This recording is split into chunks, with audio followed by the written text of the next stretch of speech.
cars on course. All right, Brett's going to come down here at the bottom. For gate number 3. It looks like John found the traction with the sticky tire on 42 Final Star tire. We're on course A3. He just caught this buggy after doing putting it on almost on its roof, coming down the bonus, fighting for gate 3 now.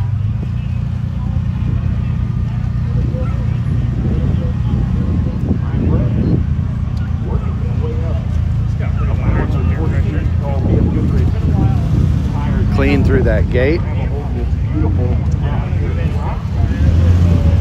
Josh, how's it going?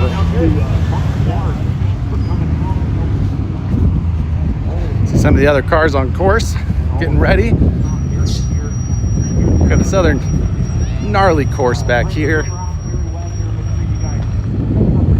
Of course, we're looking at is A2. TV crew on course shooting an episode.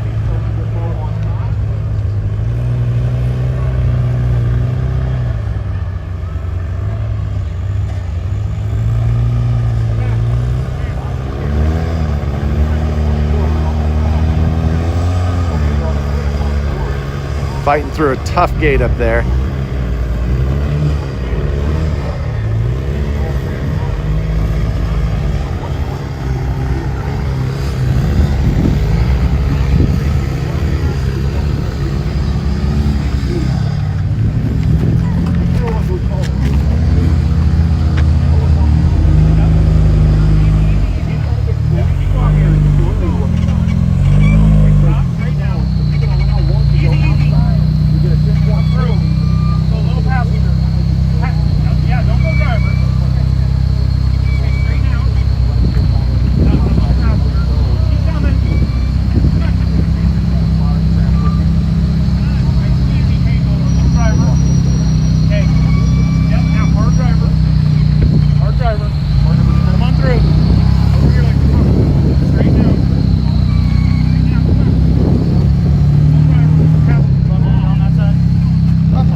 Fighting through this tight one here. This is gate 4, the last gate of this course. They have a lot of time remaining, almost 4 minutes.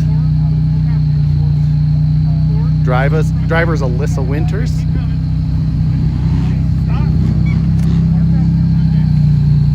Rear steer, 2-seat buggy.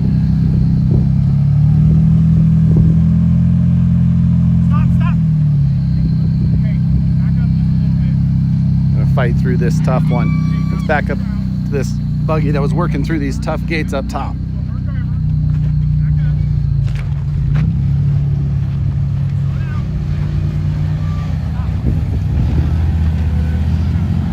Unlimited buggy here. Rear steer, working through gate 2.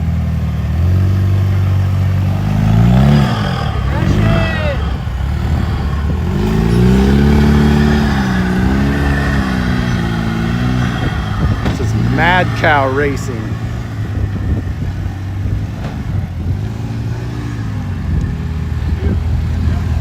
Big drop coming down gate 3. Watching that rear steer, making sure he's got plenty of room around that close gate. Perfect drop. Now we've got to climb up to gate 4. Making moves down there to make sure he has enough time.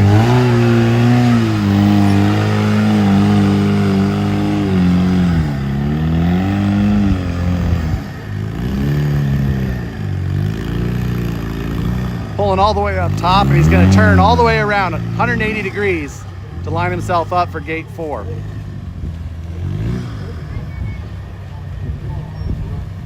teetering it on the edge of stability right now.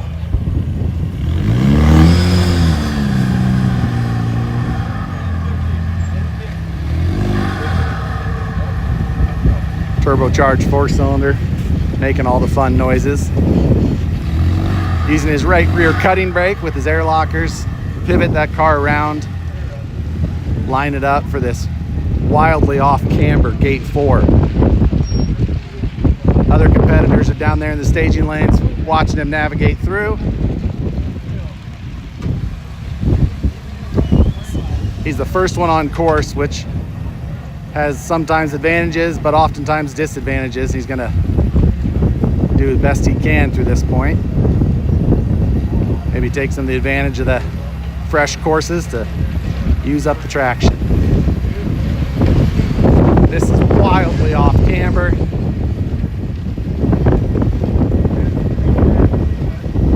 Gonna start working his rear steer now to put it in place while trying to keep the car as flat as possible before he starts to drop down. That left rear is near that upper cone. About ready to start dropping now. Straighten up that rear steer so it doesn't drive into a gate. A perfect pass. That rear cone he was so close to. And he's through the finish gate. What an awesome drop. Super impressive on Mad Cow Racing. Find some action.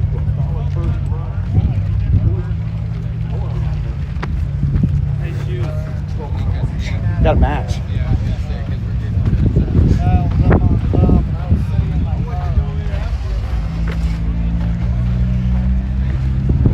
So we've got 12 courses live right now between all the different classes: Sportsman, Unlimited, Trail.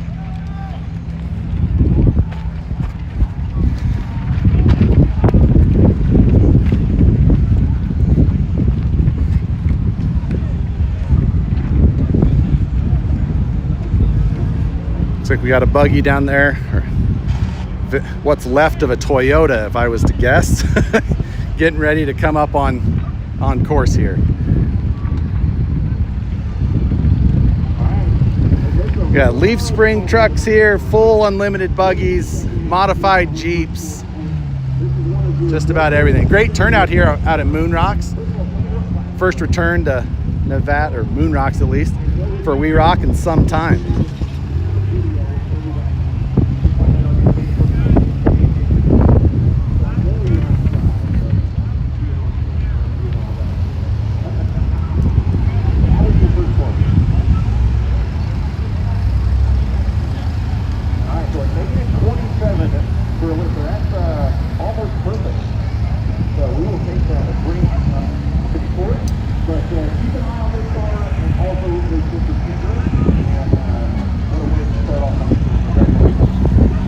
All right, we're gonna find our way back down to a vantage point so we can watch some buggies up close. Quick ass. My Carnage Welder is my go-to welder. You wanna see how easy it is to get to? Yeah. All right, let's do this. We've got the fastest deployable welder. A Carnage welder is a wire feed welder. It's basically batteries and everything inside of a box. It's quick deployment. Just take out the case, open it up, turn it on, and you're ready to start welding. No pulling batteries or getting the cables out. It's literally 30 seconds and you're up and ready to weld. It's very user-friendly, awesome penetration on the welds. The first weekend I was out with it, I had to use it, and it's the only reason I was able to complete the second course in my competition. If you're ranching and farming, you have to have a Carnage welder in your tool bag. If you're a hunter and you're off the grid, the Carnage welder is gonna be a necessary tool. You break, let's fix it. 10 minutes later, let's get back on the trail and let's try whatever you broke it on again. This is the I'm able to utilize eRocker. that in so many Looks to different be an aspects of my electric life. powered. I always carry a Moon Carnage buggy welder here. as a part of my No off-road sound gear. Pack currently. it wherever you need to, flip a Other than switch, the hook up a fans ground, from and some of start the welding. coolers. It's that simple. Listen to him pull, well, not listen to him pull away.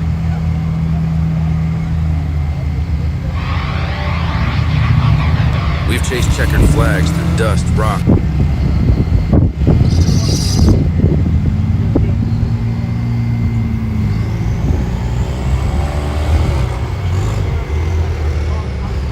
Let's go check out number 36 on course here.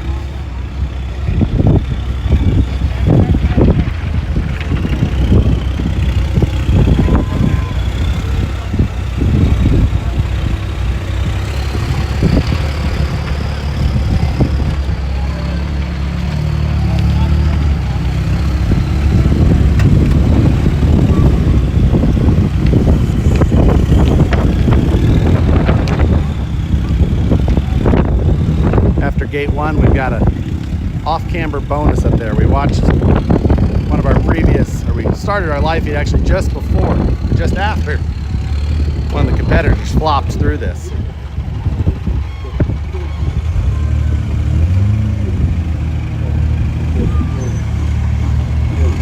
Using the rear steer, and he's reversing through the bonus.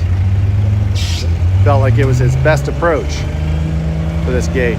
This is a 2-seat four-wheel steer buggy, front engine. Many of the buggies out here will be rear engine.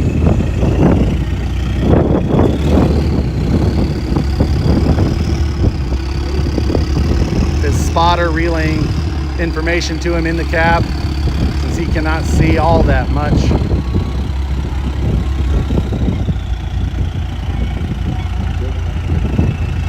This looks like a nearly new build. Tubes look fresh, mainly unscratched. He might just be a really good driver, or it could be a new buggy.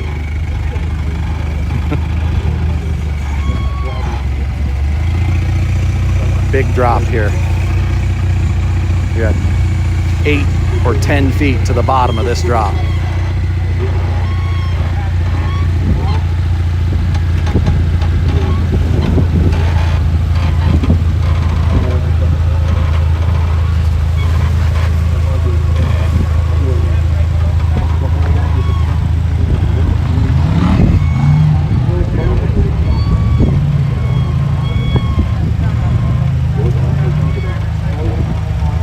Clear that top bonus gate. Now he's just watching this gate down here.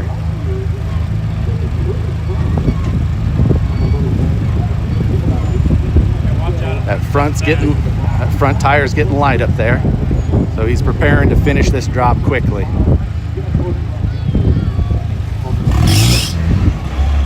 So he's gonna try and ride it if he can. Look at this, look at that. Great job by the driver, reacting as needed to get it back on all four. Trying to figure out how to get it out of this bind though.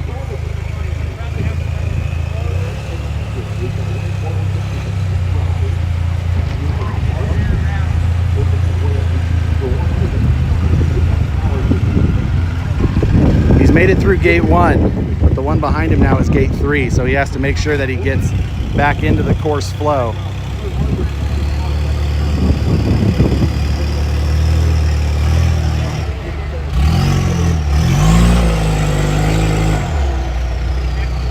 Got the buggy positioned.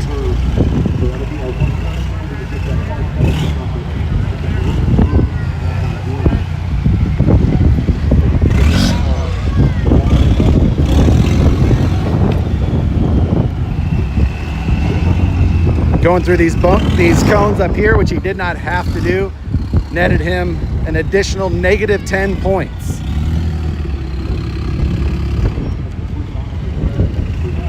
So he actually, bonus was an alternative to gate 2, which he could have done over here, but they chose to do the bonus instead.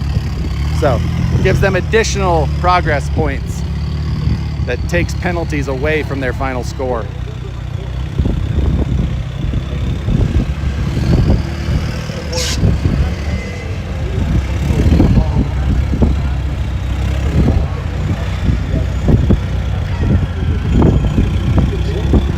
Try and keep his rear away from that bottom gate. Nicely maneuvered. Now they are going to have gate 4 on the far side. They're going to work their way around to the finish after that.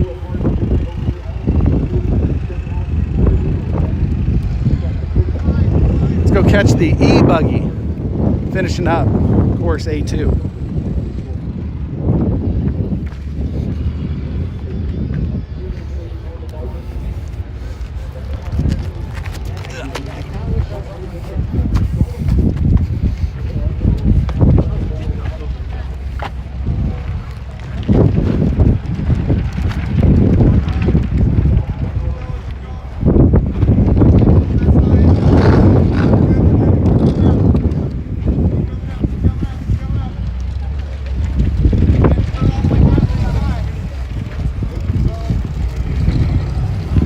This nearly silent buggy.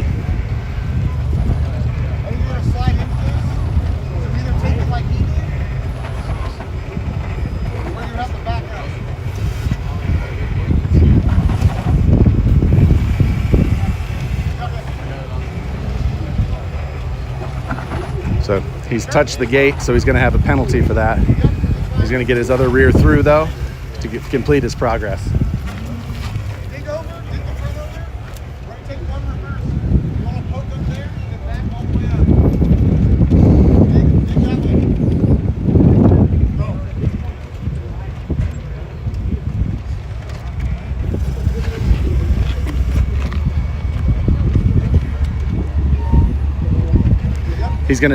He's got to come through the gate, which is here, but he's moving his buggy over so that he can position himself for a single reverse rather than multiple. Four-wheel drive. Yep, now rear. Stop right there. Rear this way. Nope. Rear all the way this way. Oh, sorry. Right there. Now we want to back all the way straight. This buggy's actually got mirrors mounted to the outside of the A-pillars, similar to a full-size car. Not something you see very often on the unlimited class buggies.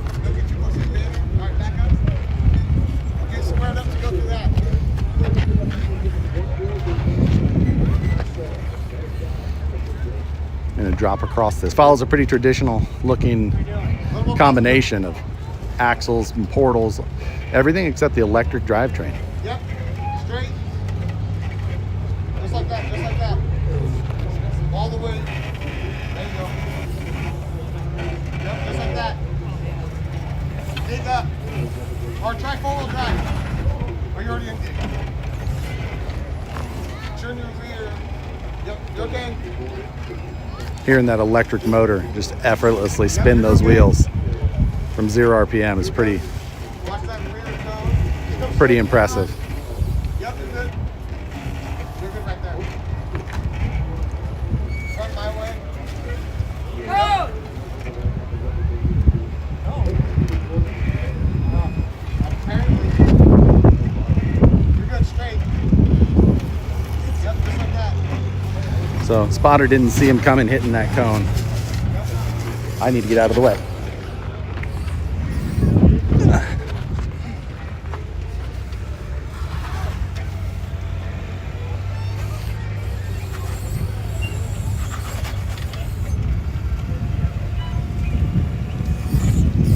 Yeah, you want to dig over if you can.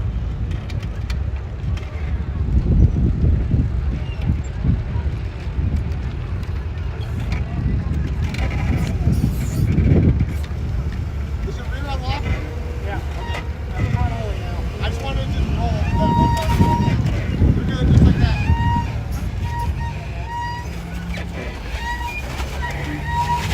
Yep, keep it going just like that. You're fine. Yep. Dig a little bit more. Yep, just like that. Four-wheel drive.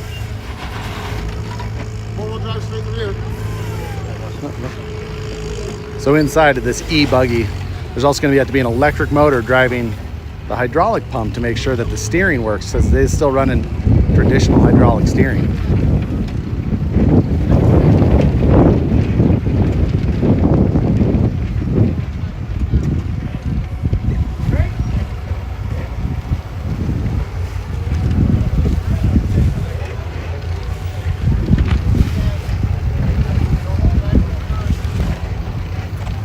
You're good. You're wherever you need to be.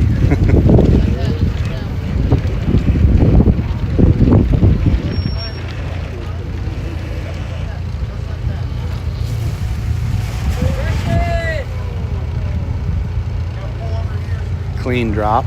Minute 40. So now he has a minute and 40 seconds left to make this back up here through gate 4 and then to the finish line. So rather than spinning around, he's going to reverse up.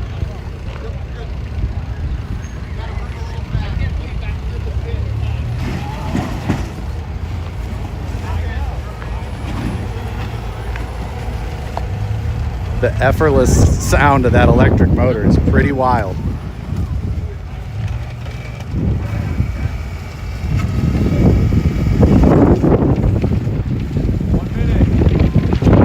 has 1 minute left now. Trying to keep the buggy high enough without rolling over. Look at the size of the brakes inside of those 20-inch wheels. Huge. He's playing with the winch on his rear to keep the suspension compressed down, trying to keep control of this.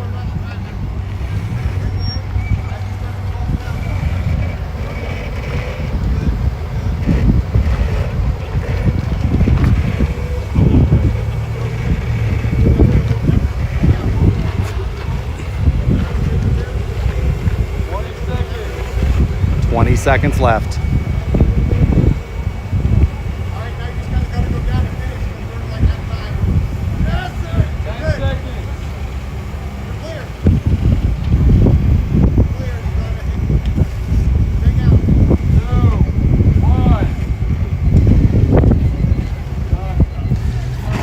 So unfortunately, he ran out of time before he made progress through that gate. Therefore, he'll get the progress points up through before gate 4, and that'll be subtracted from the maximum amount of penalty points, which is 40.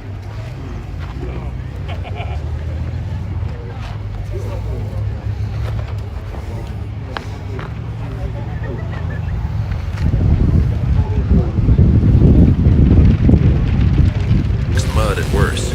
We've crowned champions. Racked up wins in places where tires go to die. And we're still just getting started. From hammering at hammers to Baja bangers. If it's brutal, beautiful, or just plain ridiculous, we're there. So whether you're bombing through the desert or just dodging potholes in rush hour, tread victoriously with Max's tires. Built for whatever you're chasing.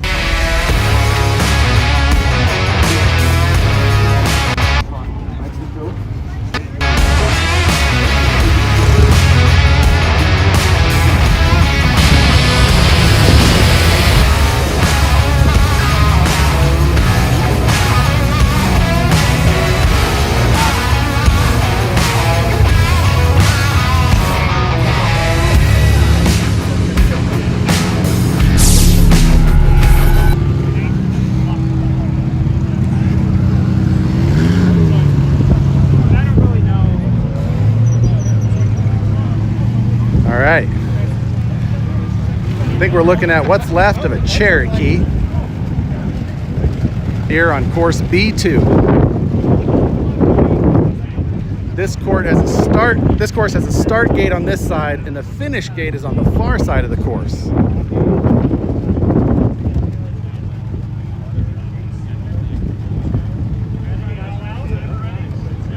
These are obviously a different class of vehicles than the unlimited cars we were just looking at. Coil springs up front, leaf springs in the rear. Some Maxxis short course tires on here, I believe. So he's pulling up past. Now he's gonna back up to try and get himself lined up to head through gate 1.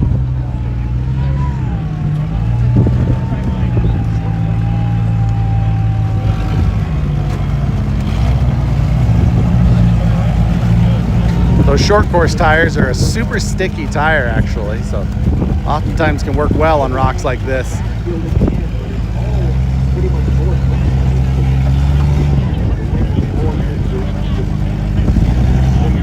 Pulling up through gate 1 pretty effortlessly, looks great. Hashtag sponsors needed.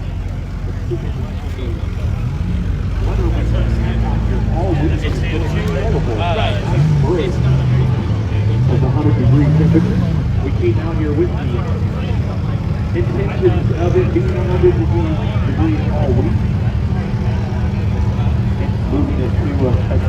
event.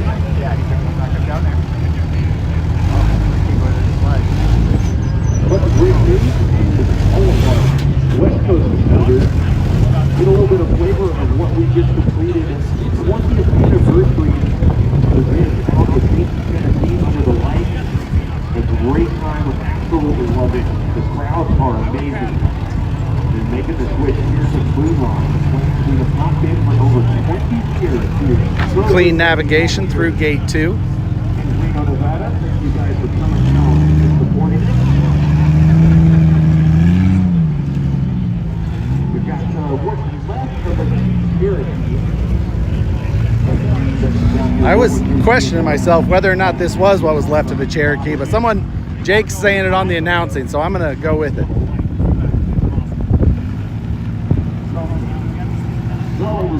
Now he's lining gate 3, just on the far side here.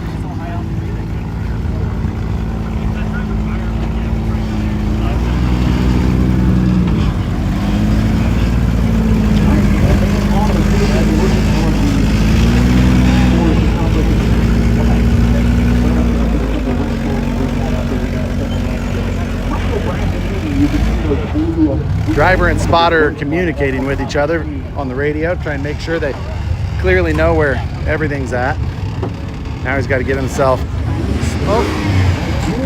big drop on the far course here.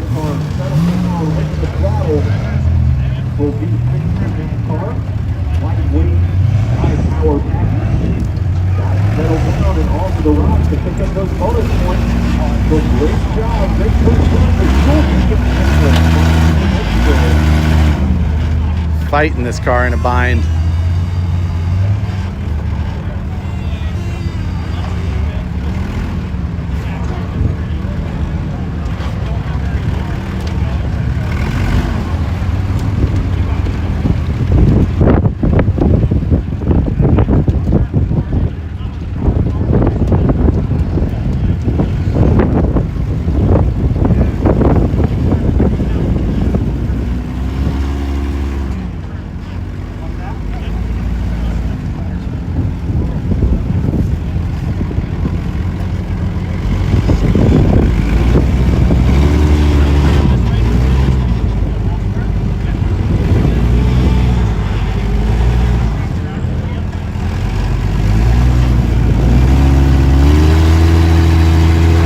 Fighting his diff on that rock up there, but he's pushing through. He's almost made it past that hump.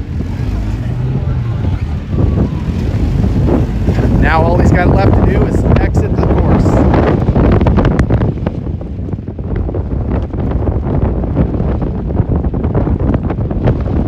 Clean exit.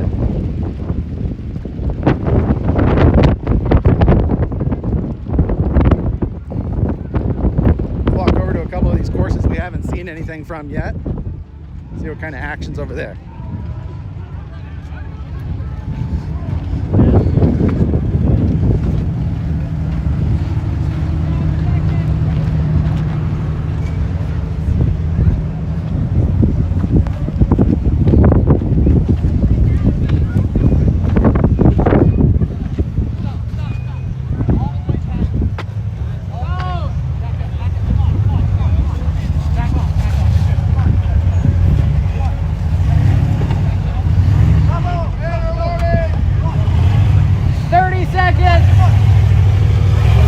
Fighting to finish through this course. 30 seconds left in this modified. Oh, look at her. Getting through there fast and safe. Finishing the course. Looks like we just had vehicles finish on both of these courses.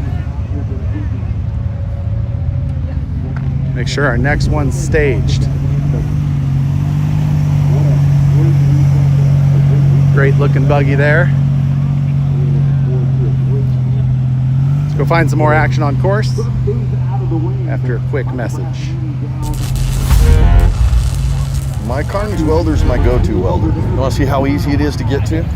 All right, let's do this. We've got the fastest deployable welder. A Carter's welder is a wire feed welder. It's basically batteries and everything inside of a box. It's quick deployment. Just take out the case, open it up, turn it on, and you're ready to start welding. No pulling batteries or getting cables out. It's literally 30 seconds and you're up and ready to weld. It's very user-friendly, awesome penetration on the welds. The first weekend I was out with it, I had to use it, and it's the only reason I was able to complete the second course in my competition. If you're ranching and farming, you have to have a Carnage welder in your tool bag. If you're a hunter and you're We've got Mad Cow on course again up here. Throttle just a little bit to pop that Mad Cow racing machine, that purple and silver unlimited class car. You can see there's a lot at stake on some of these gates. We got a big off camber here. He's trying to make it through. Harley Design YouTube page. Also check out all the super cool cars they're going to have. Off camber, super close. Watching it there. Tomorrow morning at 8 a.m. The thing's going like.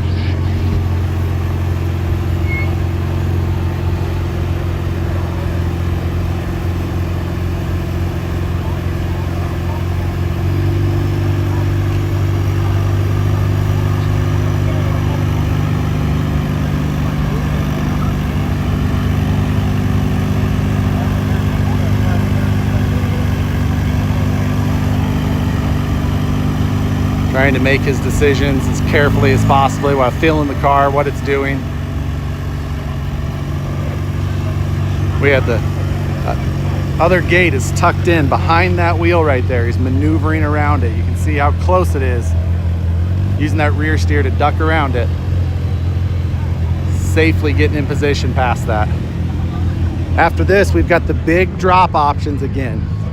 So again, you've seen this on a couple of previous cars, but we've got the bonus alternate drop up high there where they had to come down, or they can take the drop here. So that's the two options that they're looking at. So most of the cars we've been watching so far have actually been dropping down this in reverse. This is the first one we've watched here dropping down forward. This could be exciting.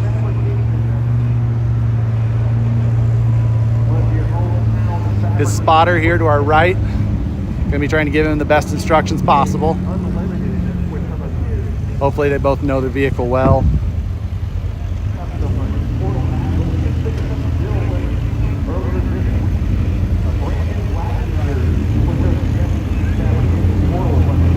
Putting that rear steer uphill to try and make sure it doesn't slide down into that near side gate to us. Using the rear suck down winch to pull the suspension down so the vehicle doesn't want to have the inertia to go end over end.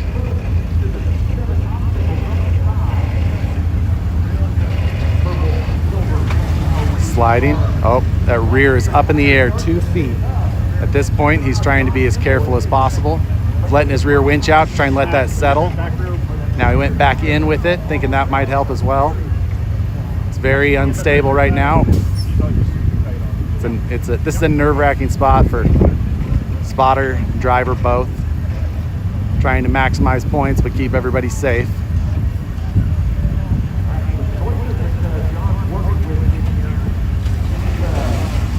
So he slid down and he took that gate. So it's going to neutralize any of the bonus points he was going to get. But hopefully he can still safely make it through. He's grabbing his cutting brakes right now to pivot around that right rear tire. Navigate that front end down to where he can drive out straight towards us.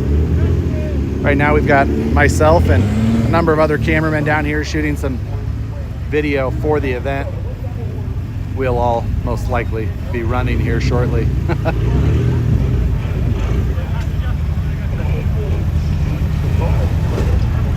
That rear slid a little bit further than they probably would have liked. Not putting him in a position to steer out of it as easily as he would have hoped. He's manipulating the transfer case so that he can lock and unlock axles. He's got the front axle disengaged, rear axle engaged, moving that buggy around amazingly, pointing him where he needs to be. Now he's got that rear steer in a bit of a bind. He's going to try and get it freed up. Putting his transfer case back into gear so he can steer with the front only at this point now, with the rear disengaged. Maneuvering that front around.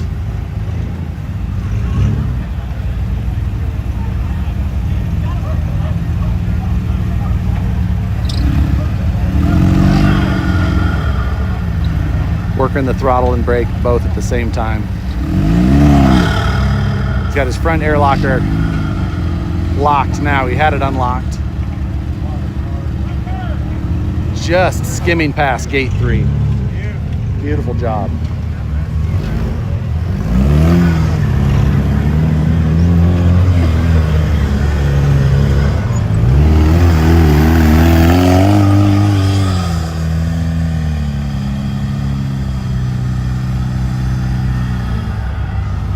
At this point now, they got to manage their time left, try and get through gates 3 and 4 both, finish this course.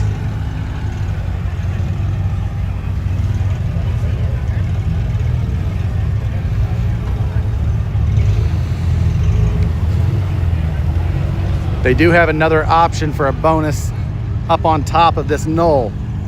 I haven't seen what teams have been choosing as far as that goes.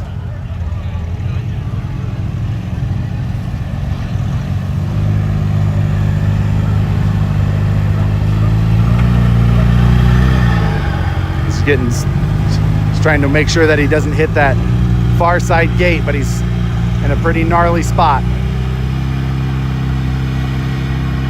He's walking the buggy towards us with both the front and the rear steer.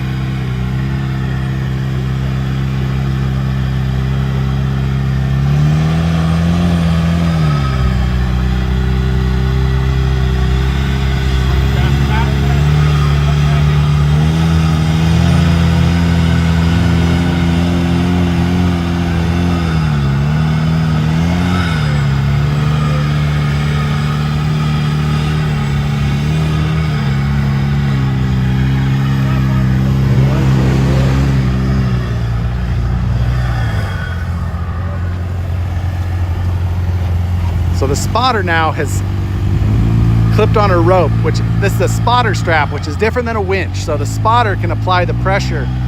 Just the weight and strength of the spotter can make a huge difference to one of these cars.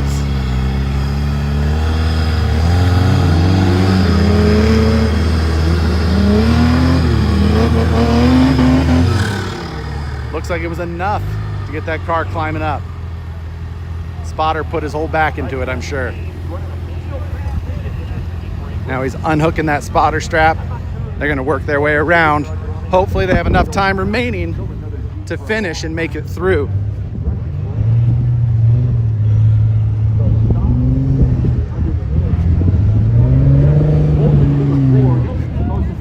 We'll catch up with that in a second. Right now we got a Jeep LJ on course, manual transmission.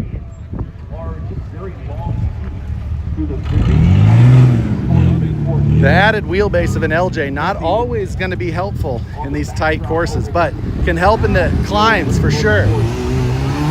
Got Mad Cow making it through. Trying to get to that. Getting himself set up for gate 4. He's scrambling.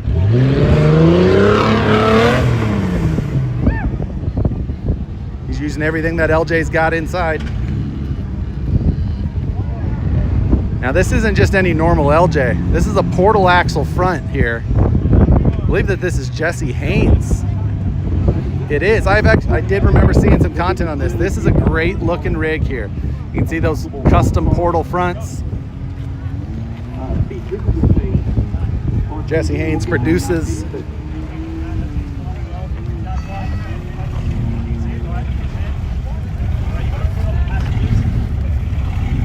Jesse working that blue and silver. Blue reflection on there. Making it work through there. Oh no, he's got, looks like Caitlin Bourne upside down over on the race line board. Now he's got to work that front end over while missing gate 3 and trying to get into between gate 4. On the far side there, we can see Mad Cow making the drop. safely down.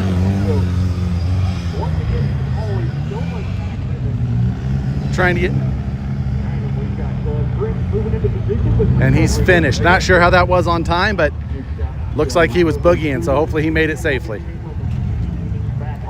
Jesse's over here now trying to get this LJ pointed in the right place.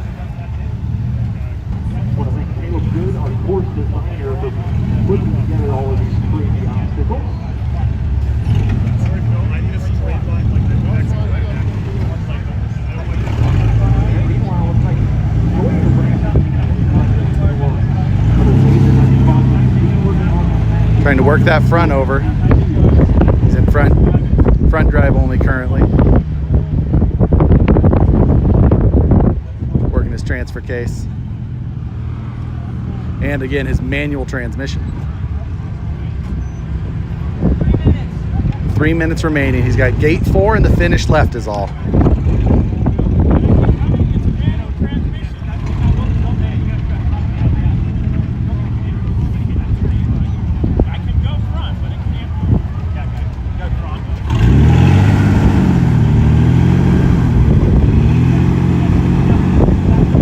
There he goes. He got it to work over now.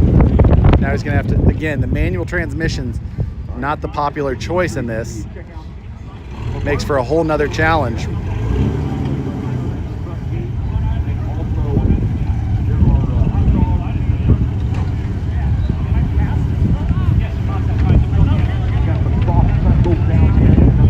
Driver and spotter trying to work through how they're gonna navigate this.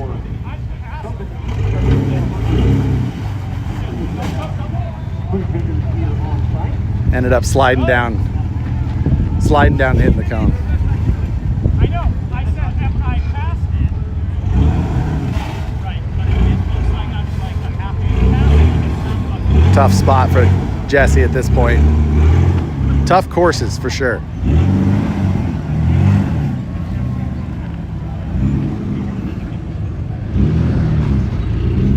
While Jesse's driving the LJ, he's the designer of a lot of these types of cars. A lot of these cars are running Jesse Haynes chassis, portals, brake kits.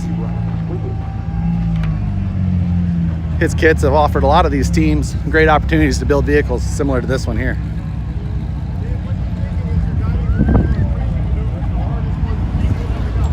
Close up of one of the rigs, turbocharged 4-cylinder, fuel cell mounted on the rear axle. Little suck down winch sitting there. The Jesse Haynes portals on there, cast right into the portal box itself. These rigs are built as tight as possible. Driver compartment with their feet all the way up here by the front axle. Gas pedal, brake within inches of that front drive line. These run a smaller ring gear than some of like the high horsepower stuff for added clearance underneath the housing itself. This one's even got a front light bar. You don't see that very often. Panels are Lexan with a perforated vinyl, so the driver can actually see through the panels. You can see when looking through this side that you can see through that buggy, giving them just that extra visibility at tough times on the rocks. Lots of detail paid to this one with the polished links, polished manifold. A great looking car.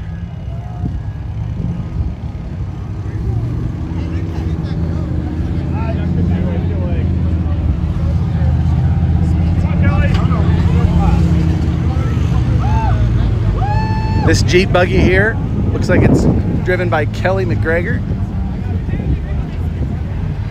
on some big Maxxis tires. 2-seat, no rear steer. This one looks like it's made to be able to go fast as well. Jimmy's chassis.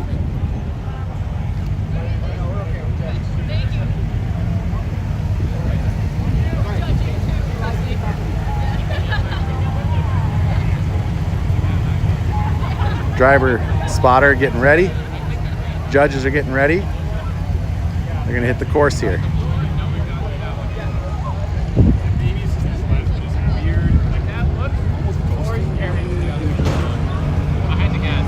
Great car count happening right now. Looks like we got Dave Wong on the far course here. Bright orange always gives it away.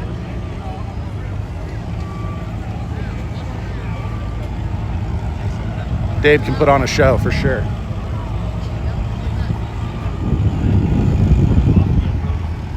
We've seen a number of cars go through this spot right now. That's Top Gates where he's headed for right now. Easy to get hung up on.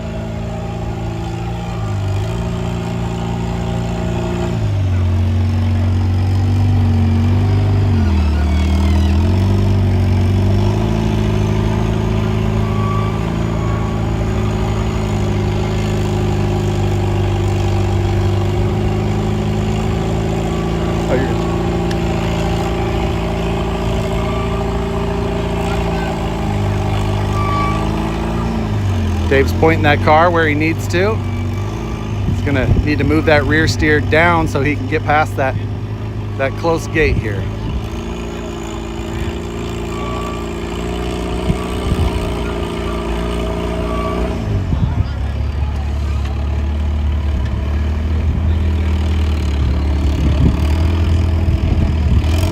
Got that steering where it needs to be now.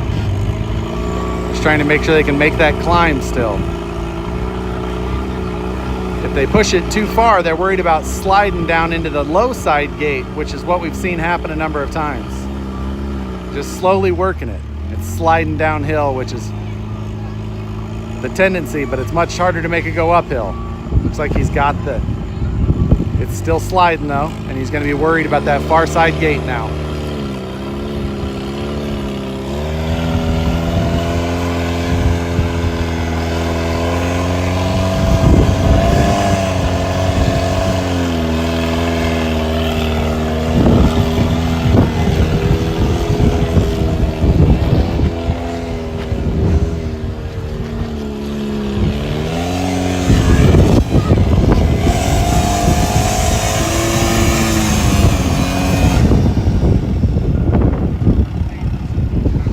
Worked its way over. As we saw, he was as far left as possible, but it worked its way all the way down.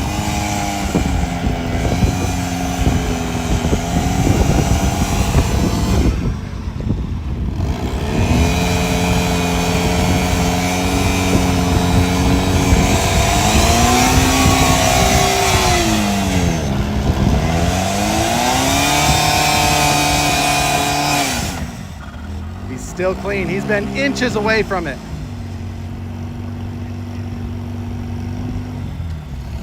Maybe less than an inch at times, but he's stayed clean the whole time. Great maneuvering by Dave. Super impressive.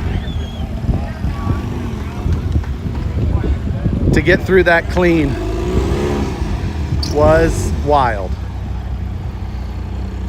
They're gonna back up to get their approach to gate 2 here.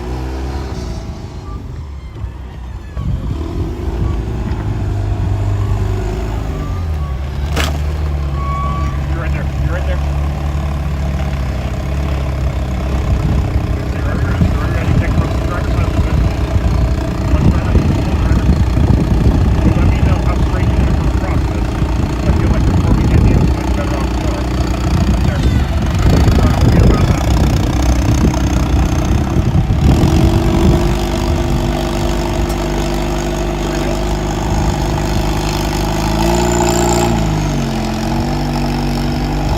Working both the front and rear, trying to make sure he dodges this cone.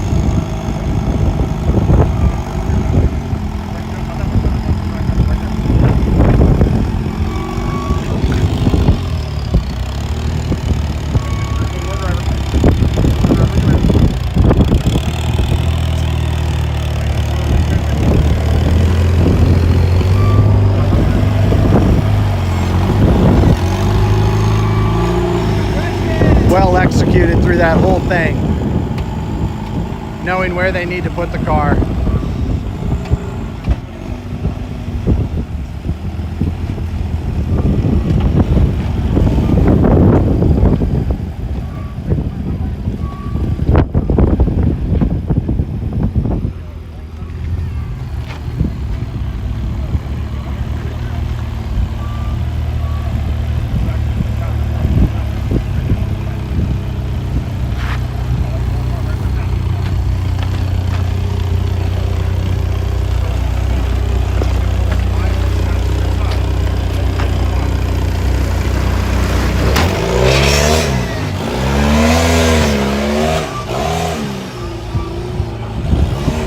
Nice clean drop. Gonna get the car turned around now. Now we have to watch for the approach he's gonna take for gate 4. Drivers we've watched go up and do a full 180 up top. Looks like Dave's gonna aim more right.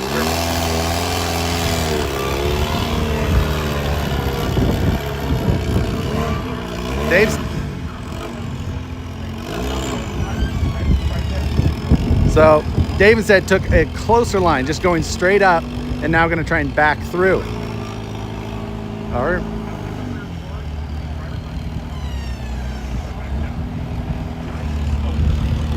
His spotter is communicating with him what to do. I can hear the commands to back down through it.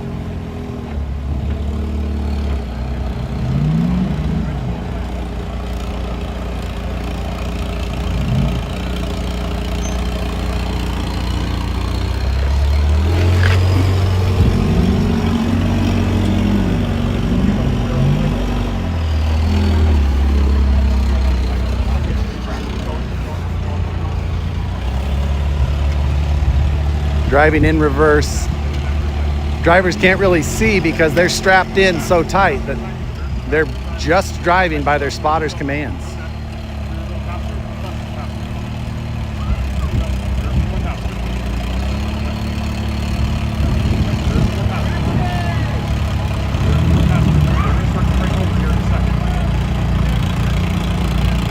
Got to get ready for this car to start dropping now. So he's getting himself prepared for that.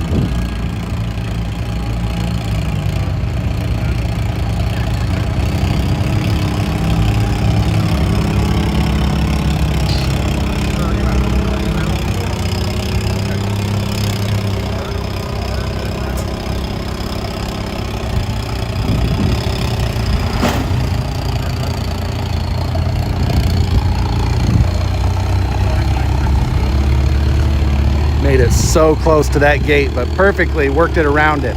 So clean.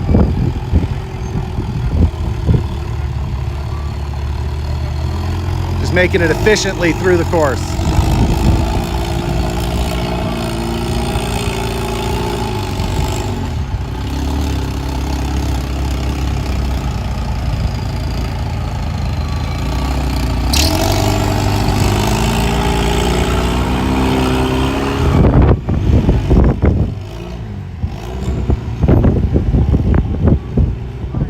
Clean exit and finish the course. Great job by him.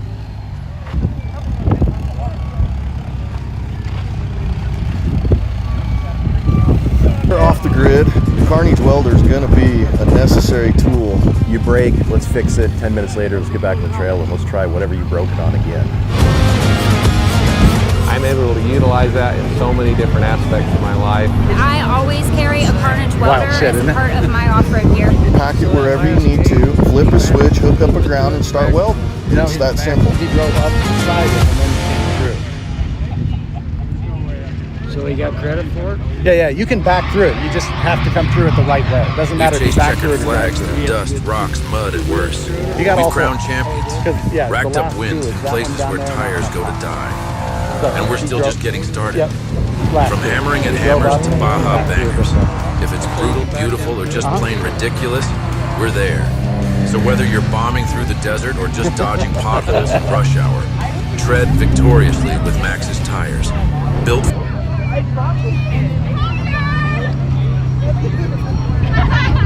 Some of the other buggies on course here. We got a 2-seat straight axle car. About ready to get on course. Driver and passenger, or driver and spotter getting prepped. Big beefy parts on this narrow 2-seat buggy. Some additional rock protection here on the outside.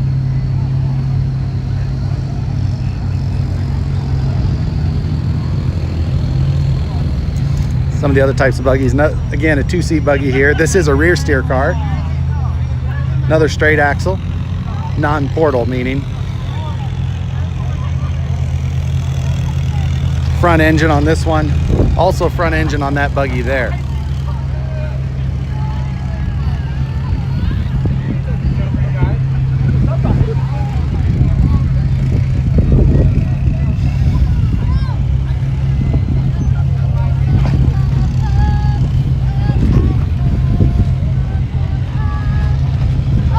we got more courses over here. Let's watch what some of these are doing. See how some of these guys, girls are producing.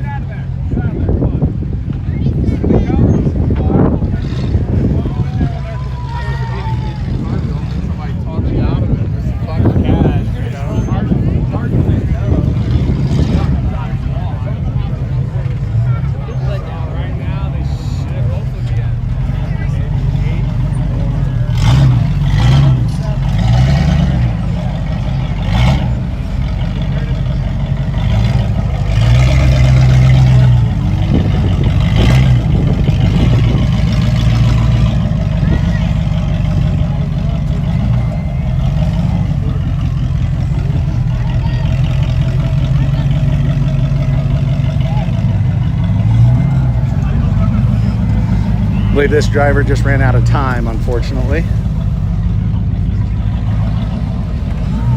So he's going to find his way to the exit, get the next vehicle ready to run.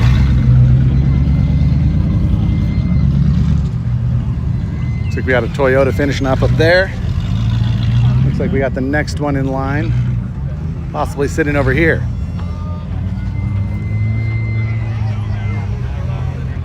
Good looking buggy build. Ready for the trails with his ARB in the back, or or maybe not an ARB, but either way, cooler is ready. Can't go anywhere without it.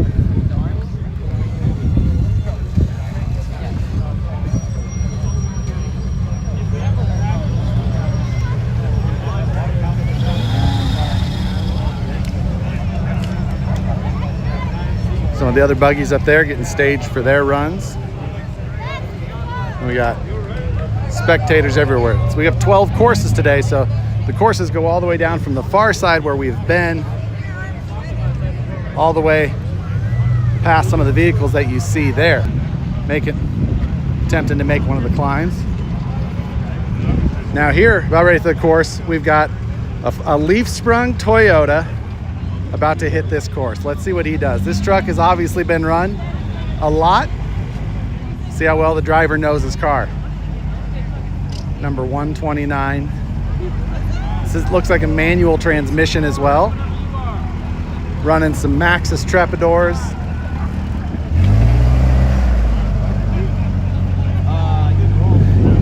He's got all his trail equipment in the bed still. Running it just like he normally would.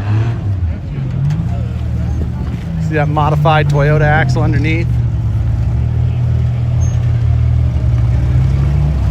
Going for his first climb here, gate 1, dragging the trailer hitch, fighting it, gonna make that Toyota work.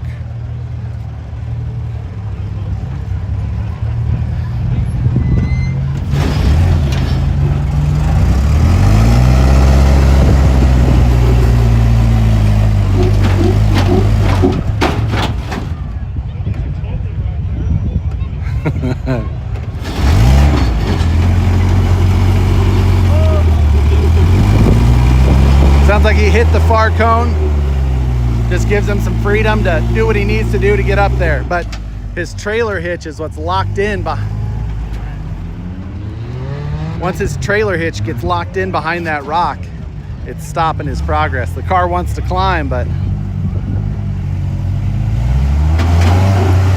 can see that hitch right there is what's stopping him every time.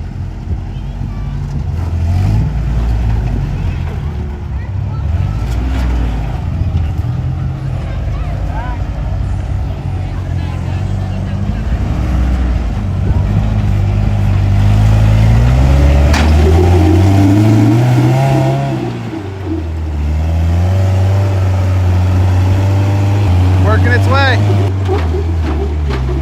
Them leaf springs are flexing.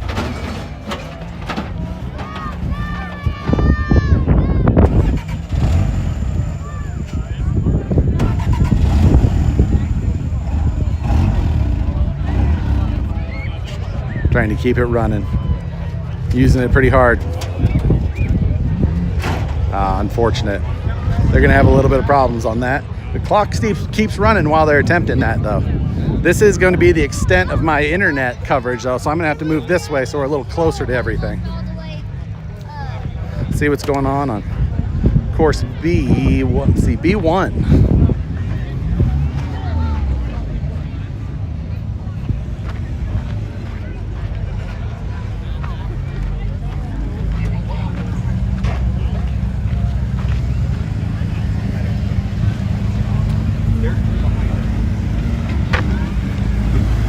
Got an exo caged tube chassis, wood bed. I can't tell what it started as. Maybe you can tell me. He's going for the bonus gate. Keeps losing the front, sliding down.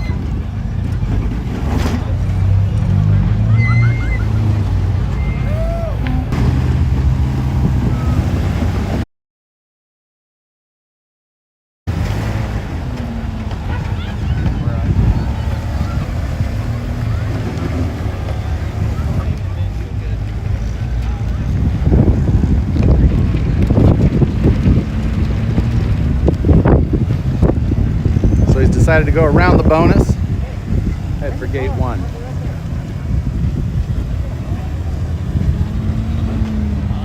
Made it cleanly up gate 1 though after that. He's good. Love it.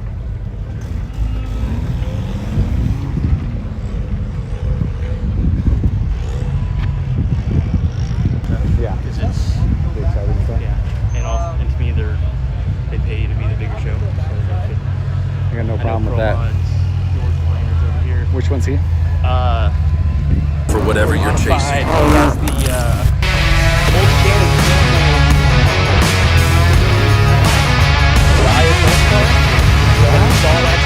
Promod Gear Steer? No. Pro Trail. Okay, that's the one I was like, what is this class? Which one is this? This is it? Okay. Yep. So it's actually a 46-inch wide car. He put those bumpers on it to read 48. I was looking at it up there, and I was covered, but didn't know which one it was. Yep. Who is that buggy that's about to run there? That is Sawyer Brassanini. Do I know who that is? I don't think I've watched that one yet. If he wins here, he takes the Western Series. I see. If his dad wins here in the blue buggy, he takes the Western Series. If Dave wins here, he could take the Western Series. Oof. Sawyer Branson. All right, back here with the unlimited cars. We have not watched Sawyer run yet. It's another Jesse Haynes car. Now, Sawyer, as well as Dave, as well as Sawyer's dad, are all in a three-way fight to be able to take the Western Series championship.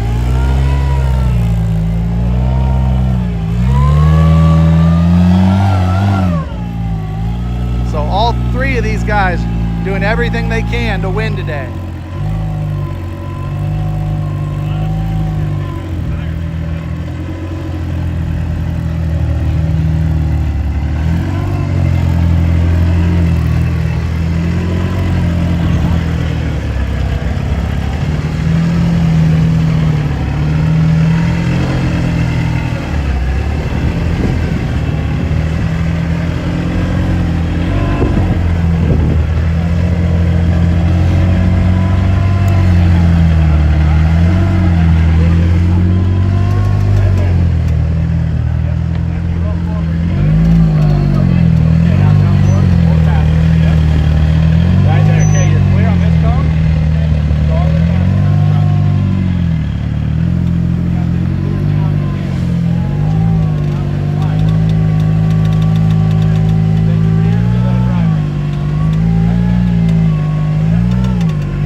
Trying to keep that rear clear. Now, we're gonna get ready to watch Sawyer's attempt, most likely at this bonus drop.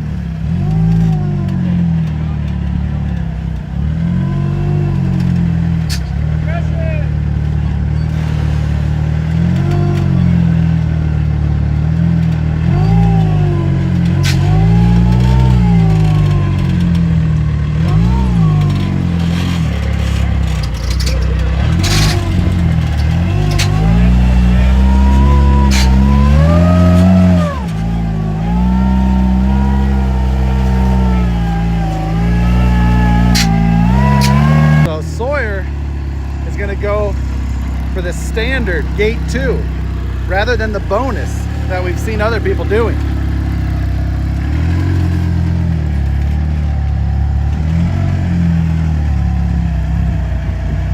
We've seen some people do that bonus clean. It looks like he's just trying to protect to make sure that he gets as clean a run as possible without risking too much.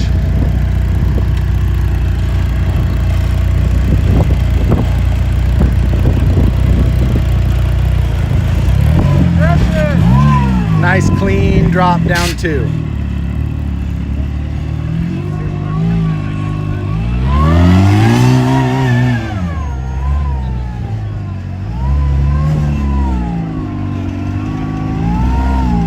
Take a different vantage point for gate 3 than we've watched so far.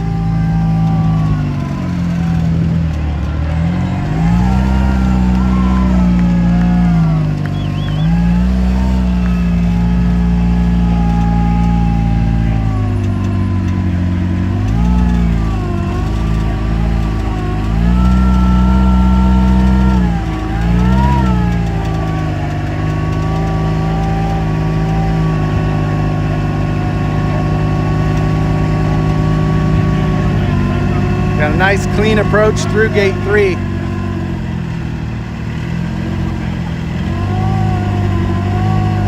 He's going to be super careful here.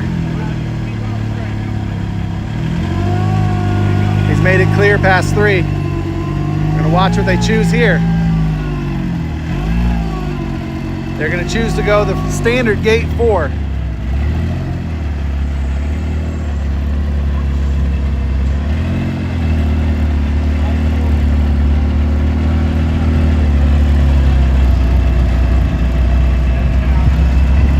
After gate 4, they just take the road around the outside. The road, the rocks between here and the banner.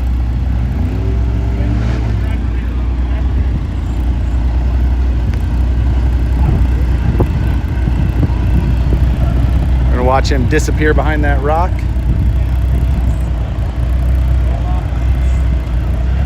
He's clean past gate 4.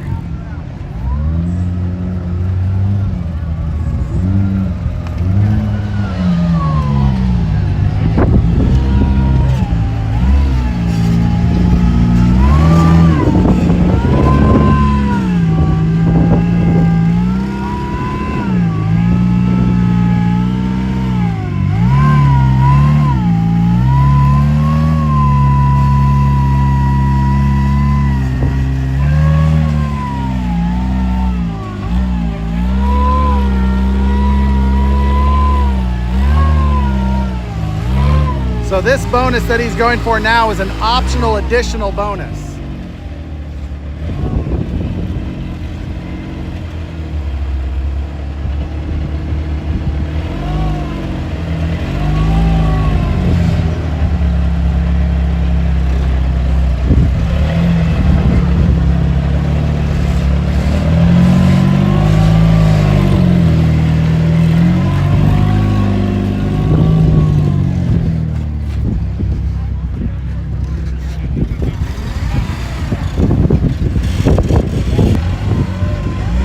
Straight up and down in this car. Nice and smooth.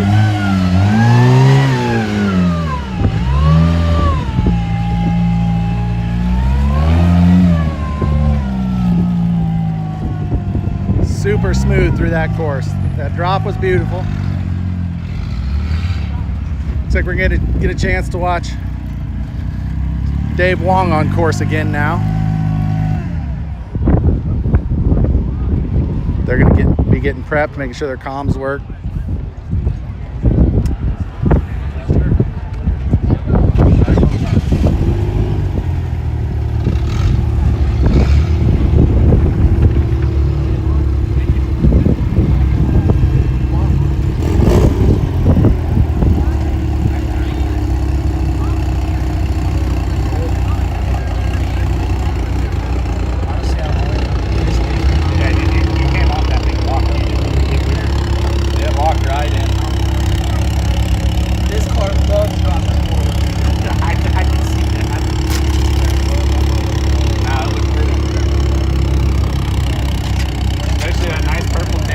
like this one is actually a supercharged car, possible. Is this a supercharged car? Yes. Yeah, so this one different. I hope not. Looks like there's some, trying to cool some air with the fins on the intake piping there. There isn't a standard for the build of these cars. Each one's a little different, even with using similar or the same chassis.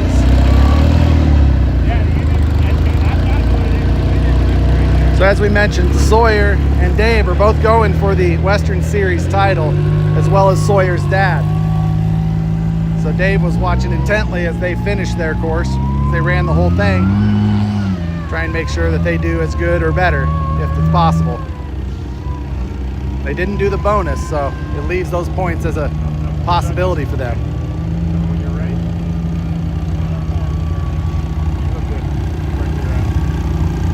Making sure they're lined up. Even these start and finish gates are live. You accidentally hit one of those, points count just the same, even though you don't get progression points for them.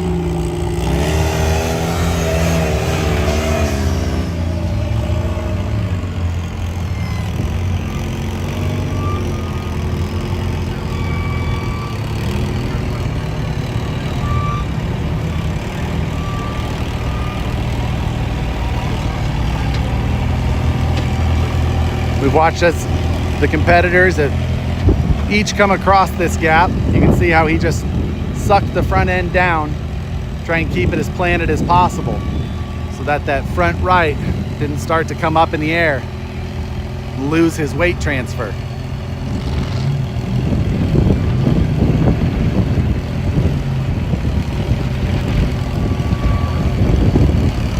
You can tell he's washing downhill a little bit. He's starting to steer uphill right now.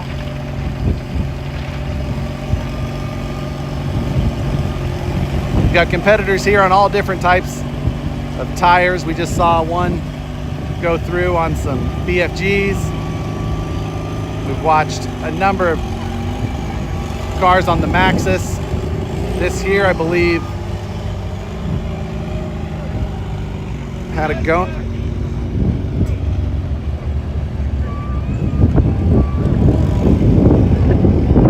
Made it through course one, or gate one.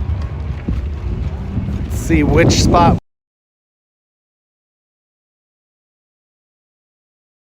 The standard line as well. Doesn't want to risk that bonus either, whether it's to separate them or put them ahead if it costs them points.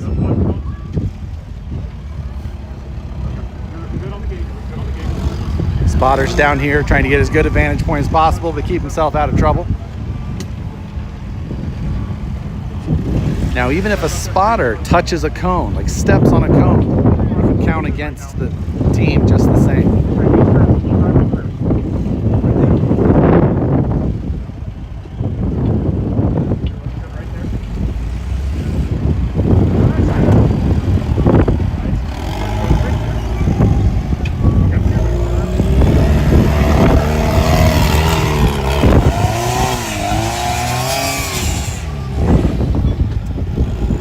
Spotter just grabbed his spotter strap. He's going to try and make sure that they don't hit this cone. I'm sorry, sure. So he's going to be ready to hook that spotter strap if needed. He just threw it up on top of the rock, so it's there in case they need that weight transfer. But this car just easily walked up it, where we have seen others struggle.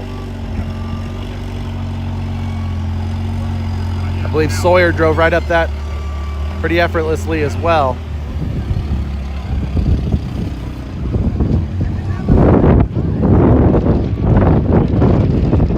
Watch Dave get lined up for gate 4 now.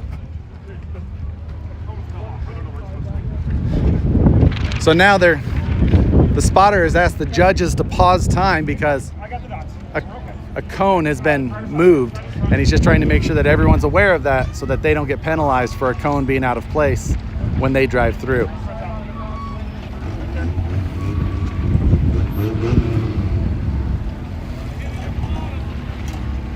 The judges will replace that cone. It is windy out here. There's a chance that the cone blew over because it didn't appear that the previous team hit the cone. So that likely wasn't it. Judges will get that replaced and ready for the next. Now, most likely with Dave chasing points, he's going to come out, spin around, and then make an approach for the drop coming down here.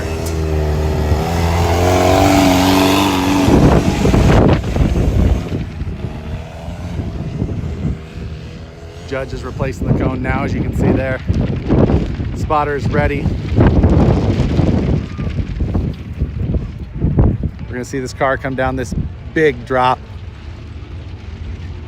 8-10 feet at least at the top.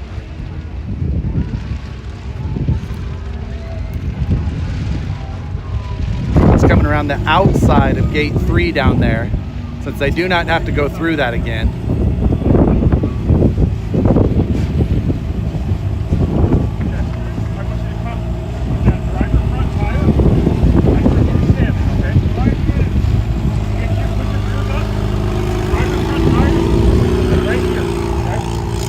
Dave has 5 minutes left. They've made great time through this course, leaving them a lot of time to make sure they do everything properly.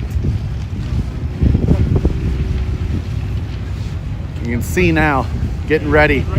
Spotter moved all the way over here. Be able to see as best as possible and give Dave.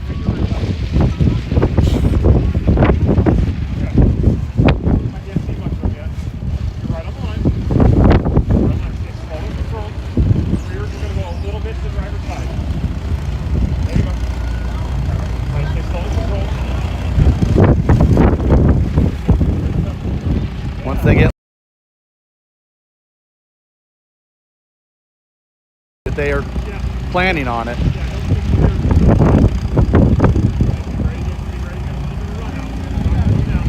He's gonna have to be ready to give it momentum to get out of there. The car doesn't want to roll. Nice and smooth.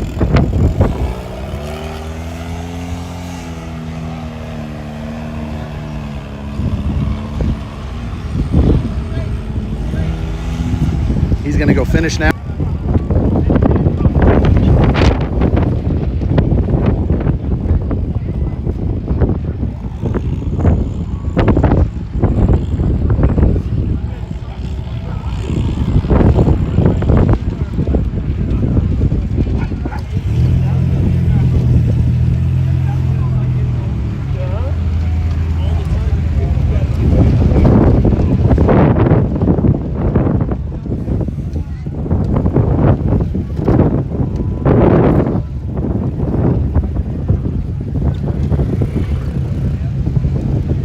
Our Pro Mod cars coming out.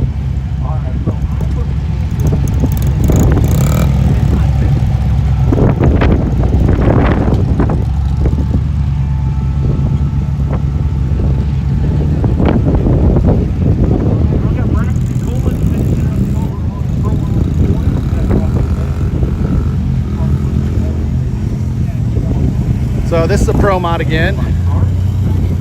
Non-rear steer, straight axle, no portals.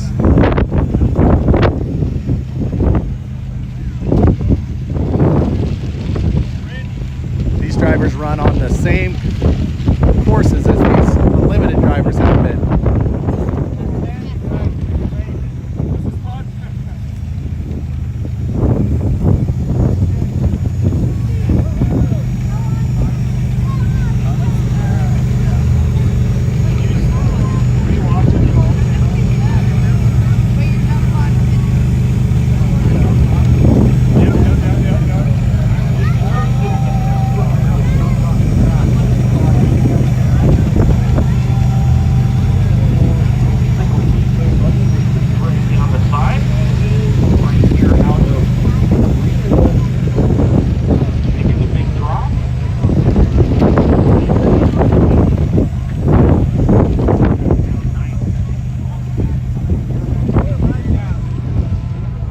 Just between drivers at the moment, getting everybody repped.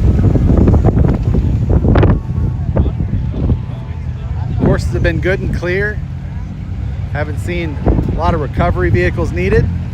Making sure that everyone's getting through cleanly. The wind is blowing a lot of things down, but watch this pro mod navigate through gate 1 over here on course A2.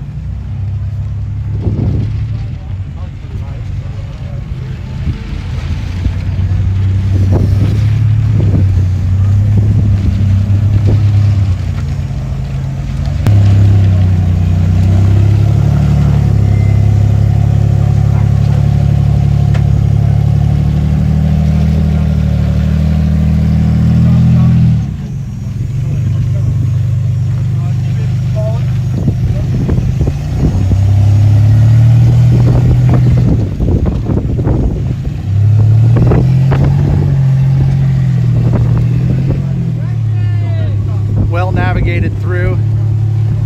These cars without rear steer have to plan their routes a lot differently.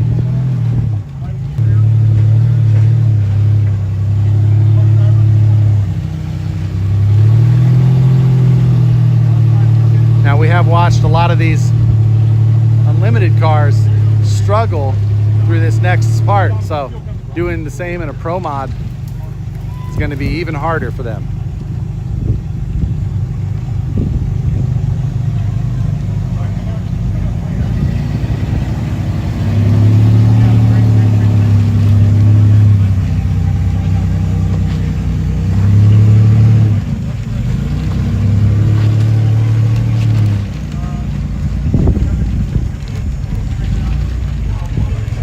Now it appears that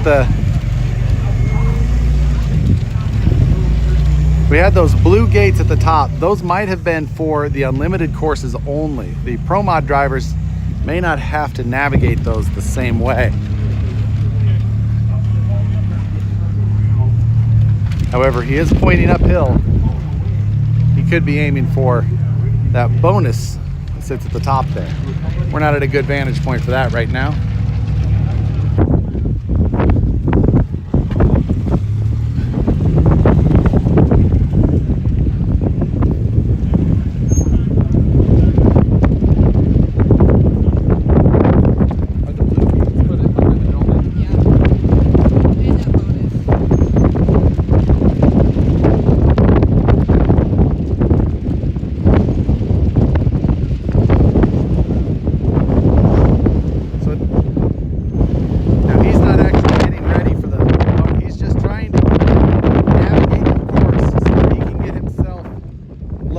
For gate 2.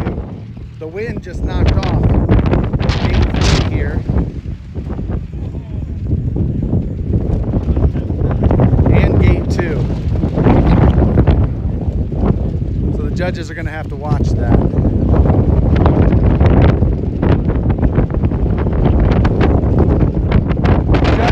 Judge it, the cone blew down.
Worried about that rear tire.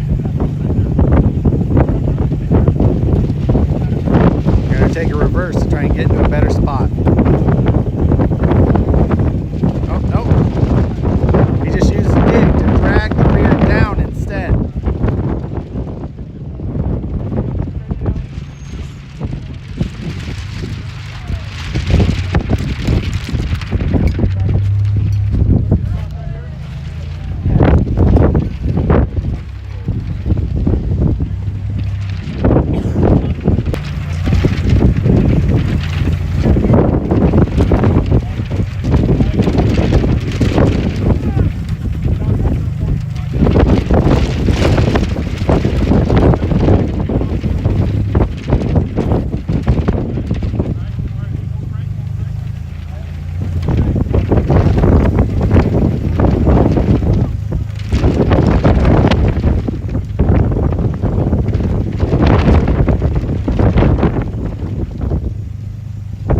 pause in time now to fix those gates blown down by the wind.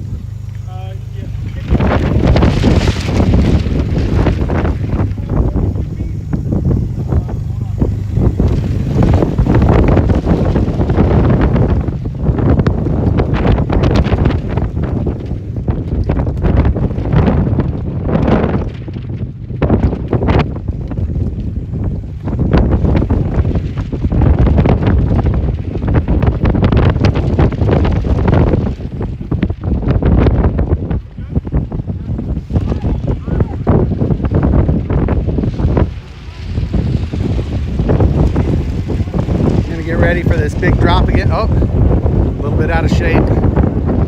He's in a tough spot right now.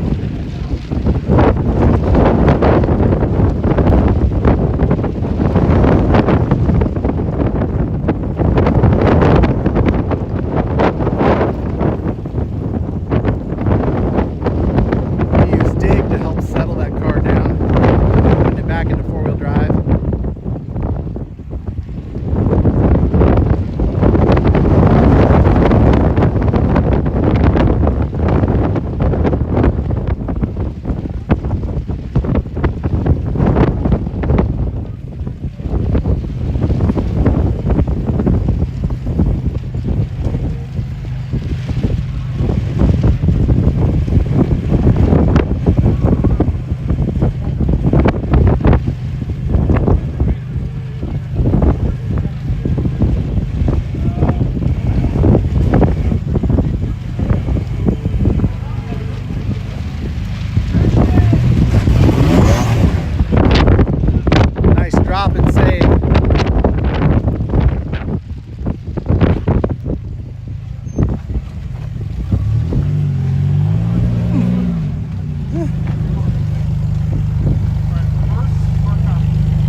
Gives me the slow internet warning.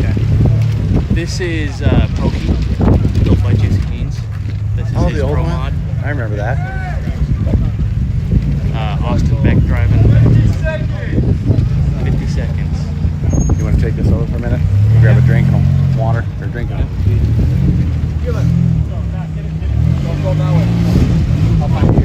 Okay.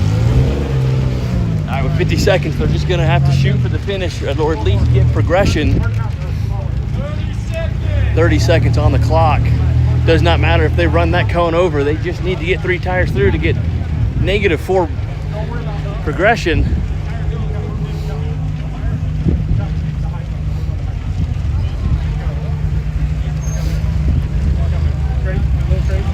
We'll try to avoid it, but we got 10 seconds. It looks like he makes it out. Coming through gate 4 with 10 seconds on the clock.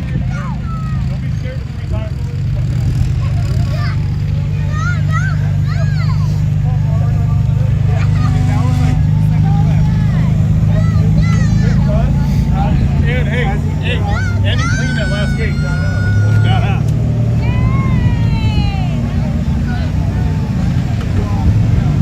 All right, we got Caitlin Bourne coming up onto the next course.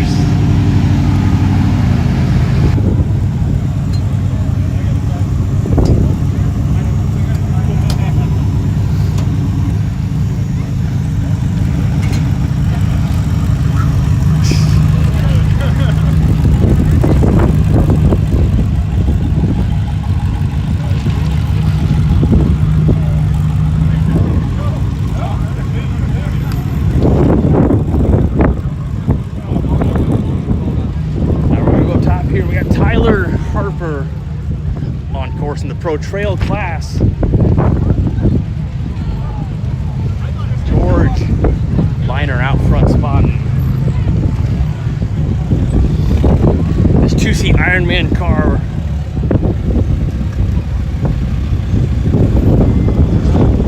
Making their way through gate number 3.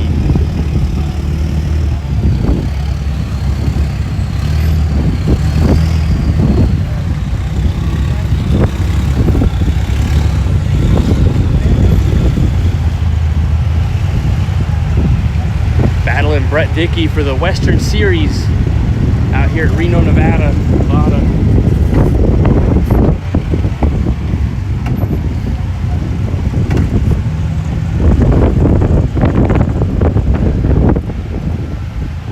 So you see the chalk just go off of the left chalk once he's going for it. Clock's staying pretty good. Yeah, not bad.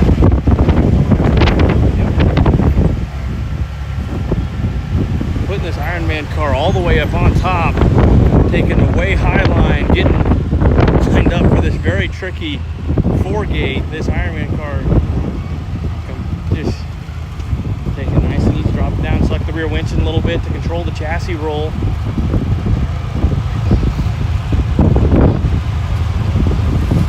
Rear starting to slough downhill. It should catch right there, but the whole car is wanting to go downhill more and more. There finally grabs. I don't know if he has his rear locker on or not. 2 ARBs in this car, a lot of tools to use, but also stuff that you can mix up and forget about. Beautiful gate, 4 minutes on the clock. Yeah, bringing that rear uphill. Car sitting down, should be able to clean this gate. Now we'll whip this thing around.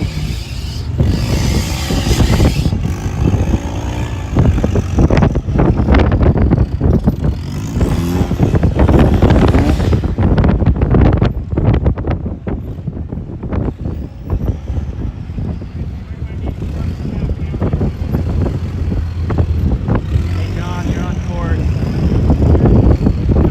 With a live car on it. I'd prefer you to come on the course.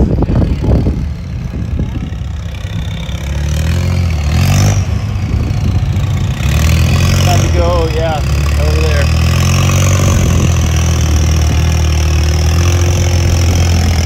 We're going to be lining this car up for the bonus drop. Taking it way back high, just back where he was.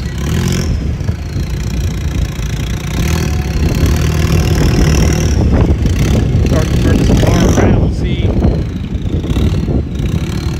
if he's trying to back down, what the plan is here.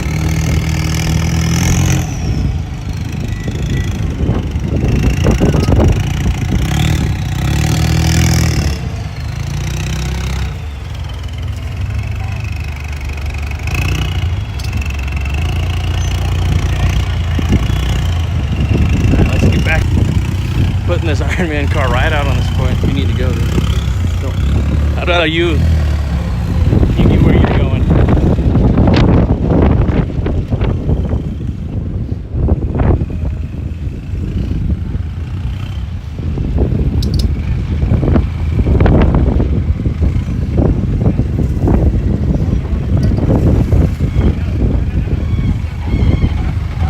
Yep, needing to bring that front uphill. He straightens that front.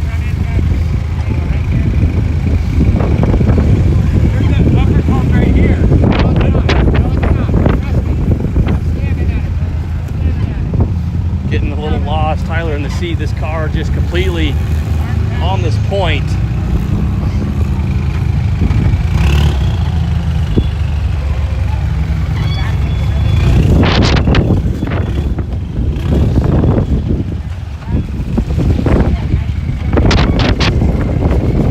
We get a better spot here to see this drop.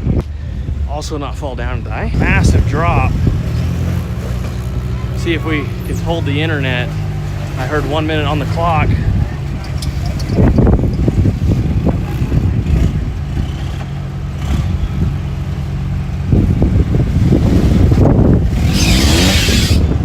With a great save. I don't know if we able to catch that. Let's get back over to some internet as we come over to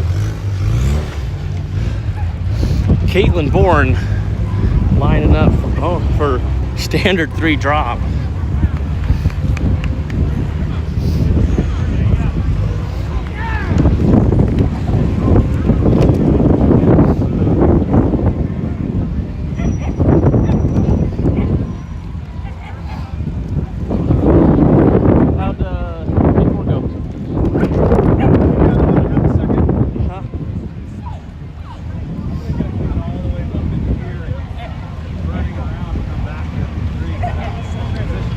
Oh yeah. Okay, going to the throttle.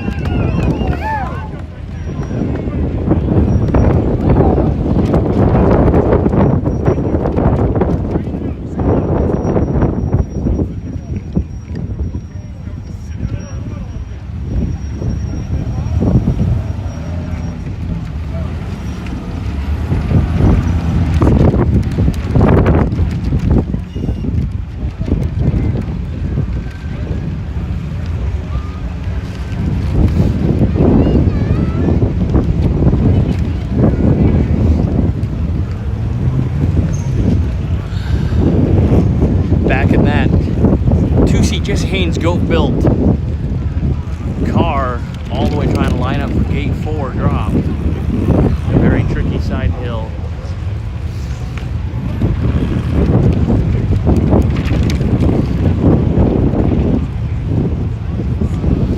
See if this car sticks.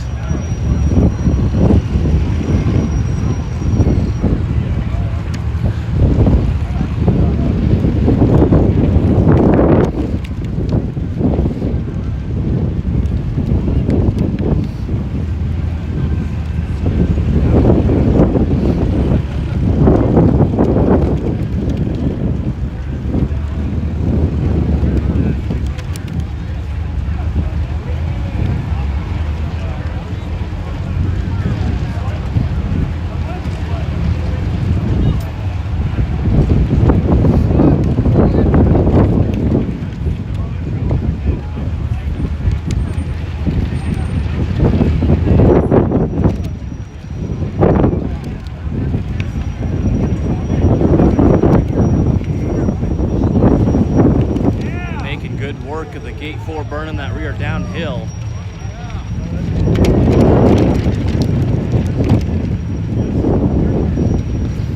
And Caitlin Kevin Bourne, after a rough start tonight, finishing a very clean course, A2.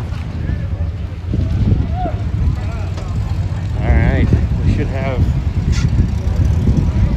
Jewel on course, lining up for the gate 1 belly rock.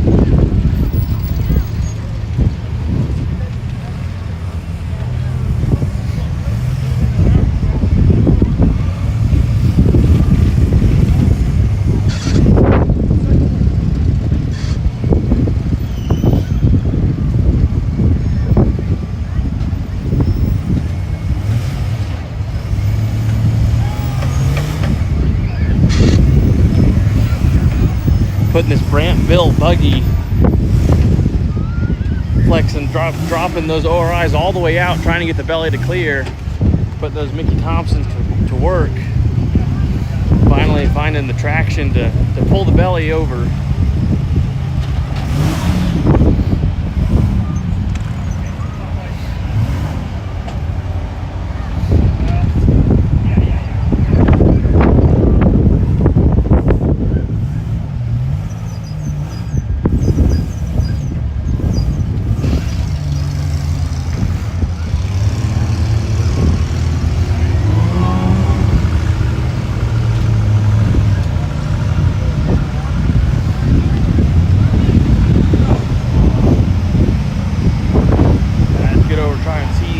Big of a notch this really is.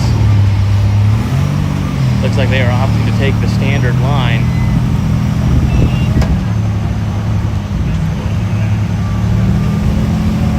Now needs to straighten the rear. It should pivot around. Need to wiggle that rear a little bit. Left front pulling up out of the, up into the air. Going to a little bit of the front winch, but I don't know if it's going to help. I think she needs to almost do a front dig that would settle the car down. Or rear hard passenger that would also set the car down. This car just picking up that left front more and more.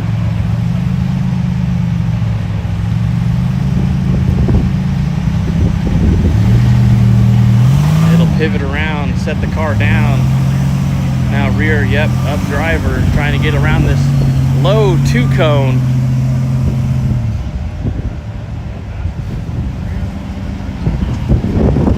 Trevor Rich out front spotting for Jewel Jenkins this year in the Gin Core 4 Corners 4x4 week Pro Trail.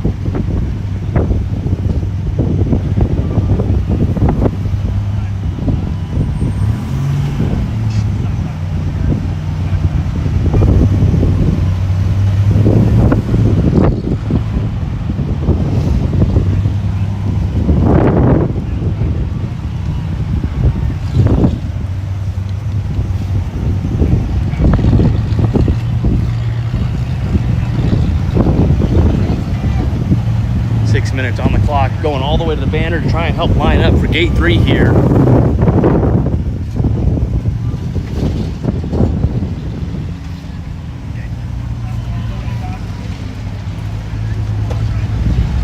Well, hello, sir.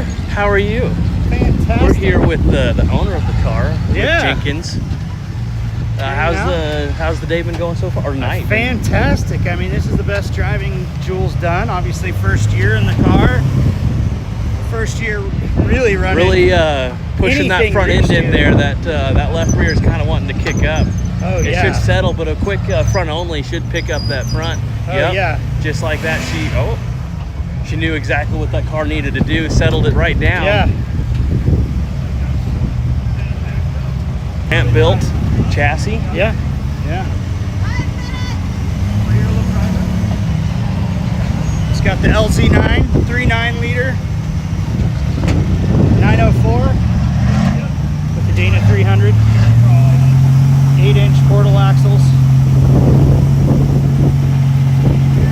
Trying to. Just got There the it new is. Raceline Rhino wheels on it. Narrowed it up a little bit. They might be coming right for us.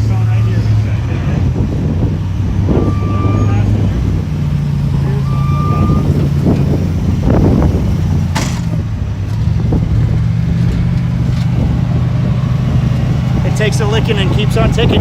Nope, that looks good. Jewel Jenkins would like to thank 4x4 Tricks, Off Again 4x4, Custom Machine and Fabrication. What's the DLI Studios? Oh, D-Line Studios, Monkey Head Car Care, 4 Corners 4x4 week, and Off Again 4x4. Making it possible for this team to come out, run the Pro Trail Western Series, rear getting way light, way up here, up on top.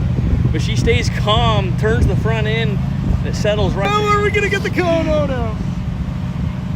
Are you gonna get the cone, or are you gonna roll the car all the way down? That's I think, going to reverse, trying to get that front end, but that rear's gonna slide farther down. Oh, that sounded like a pop. That sounded like a. We will see what is broken there. Okay, they got the cone, but the car is on all 4, and they will get progression. All right, okay, are they? This is the big one. Are they going for the bonus drop, or are they coming up to I standard? don't know. I think today she's driving well enough. Like, I think she's gonna keep it comfortable, but not sure. I'd almost go to a little bit of rear dig right there. Turn that rear. Oh yeah. I mean that front and rear steer. Oh! Wow, the winches were tight, and the car goes over. Wow. Yeah, we should have been doing some digs there. Unfortunately, I think that's it. Do you mind holding that too? I will. I will probably put it down.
Guys, you want to get a scan now?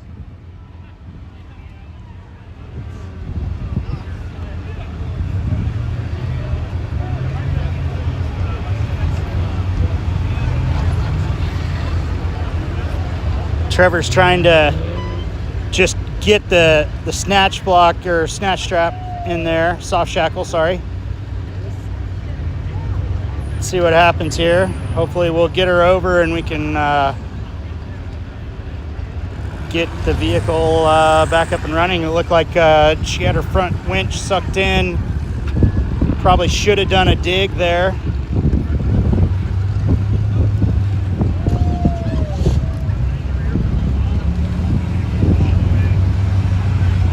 Ooh, I see a little bit of fluid.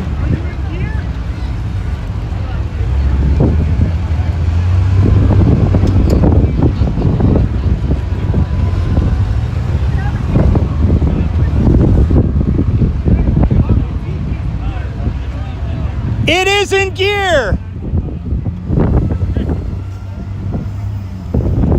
The rear locker's just unlocked. It's not neutral. The rear locker's unlocked.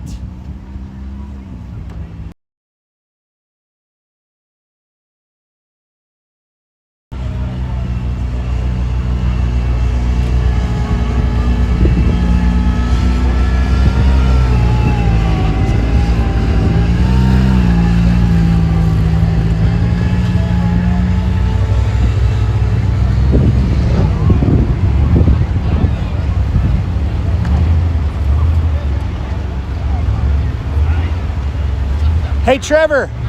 Trevor.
Back over.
And it starts right up.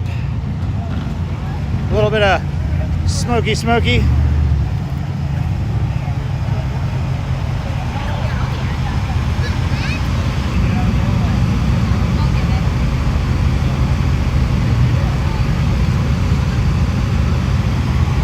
And we're definitely taking care of any leaks and spills out here. So we'll get it all soaked up and cleaned up.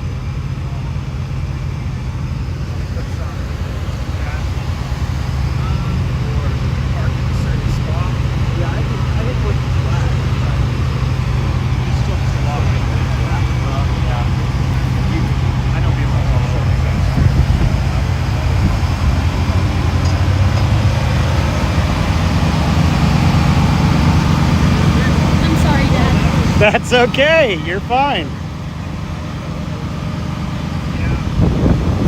That would have been a good time for a burn. Yeah, but when it popped over, I thought for sure I had it, and then the weight transferred. Oh yeah, yep.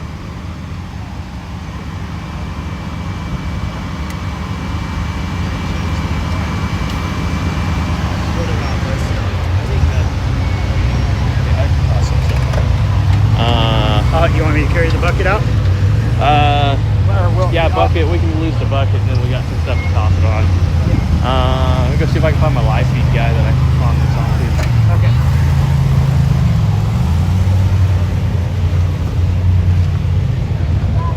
All right. What's up? You gonna take over? Can do. Okay. I'll get that cleaned up the rest Still of the live? way. Yeah. Yep. Well.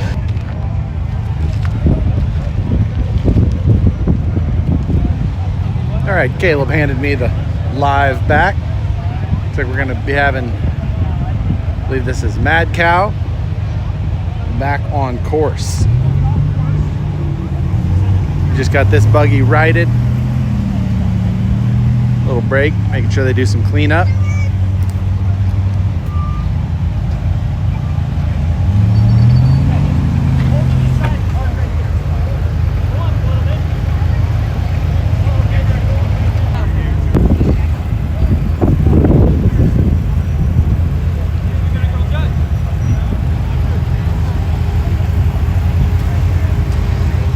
As the sun's going down, we've got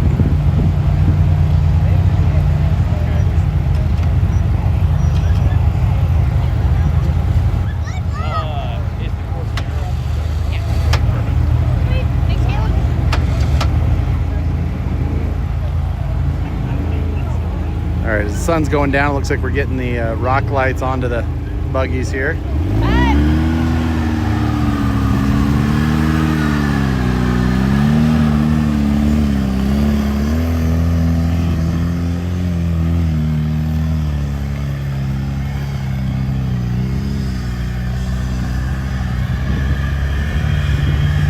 So gate 1 is going to drop down here.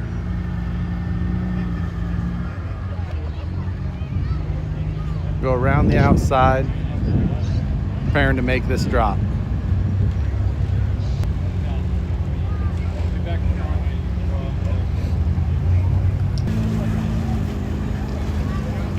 That beautiful purple powder coat on those wheels and those clean beadlock rings still getting worked. He's about to try and make this drop. He's transitioning down, getting the belly pan over.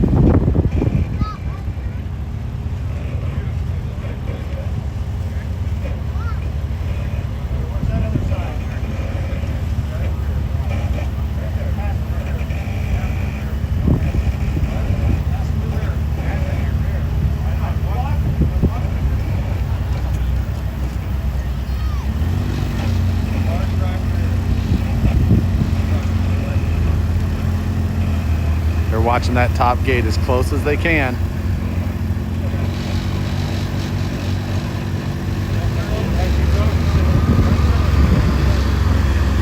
Cleanly through, cleanly through.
Gate 4 below here is the one that had tripped up the driver before them, which caused the vehicle to roll and have to be recovered.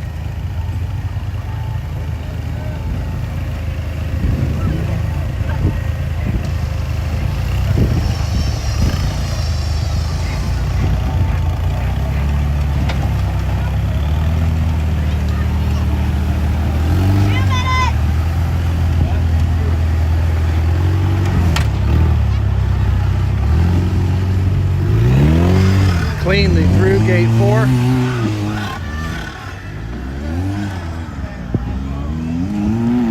Oh no.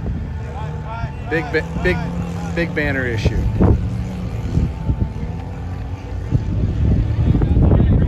They have called time to get that fixed.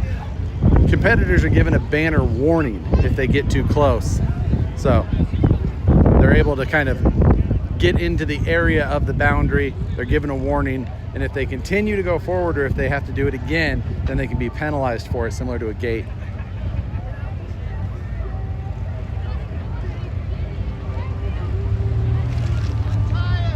This may take a few minutes to unwind on this side, so they're going to get that cut loose.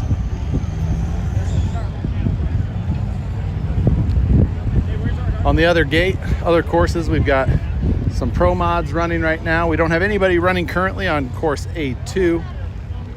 So waiting on some of these other drivers to be able to get up and running. Looks like they've got the boundaries removed from the vehicle. After this competitor finishes their run, they'll get everything strung back together. They'll get the boundaries tied up and we'll be able to continue. Now, he did make it through gate 4. At this point, he can finish or he can go for a bonus.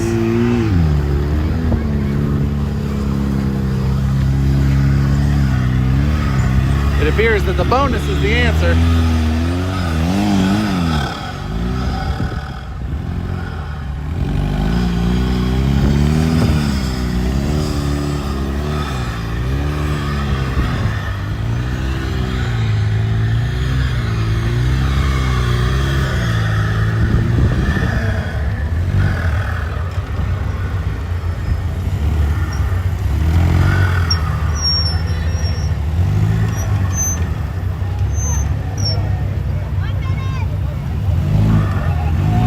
Competitor only has 1 minute left.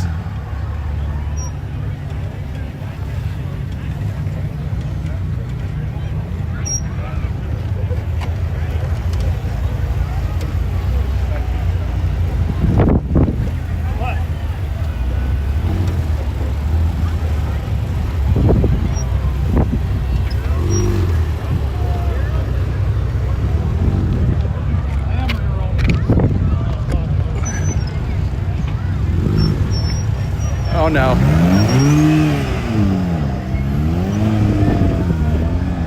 A nice save.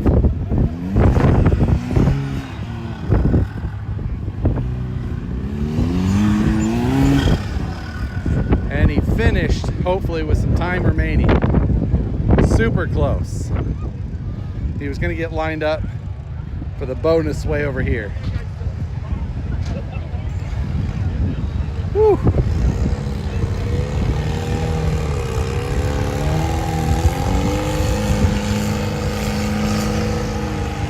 Far side over there, we got one of the laser nut buggies, or the former laser nut buggy, I believe.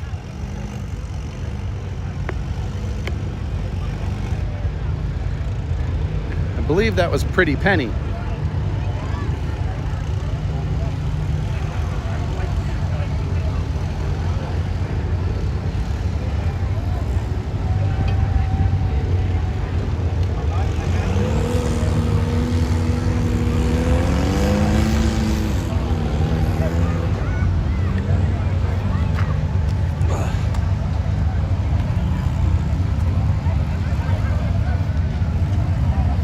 Got the light towers set up, spread around so that all these competitors can run these courses in the evening, which makes this a pretty awesome viewing experience.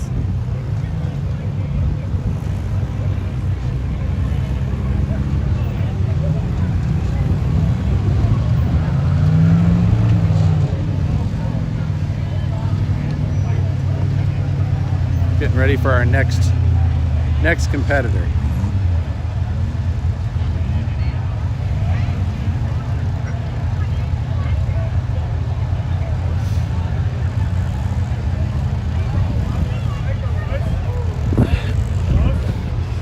All right, so I've got a second device now, so I can at least do some comments at the same time. Appreciate everybody for checking in.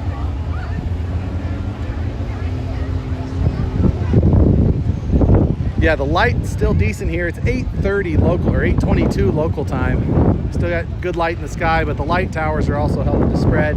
But like with this course, we could definitely have some darker areas, especially back here, as time goes.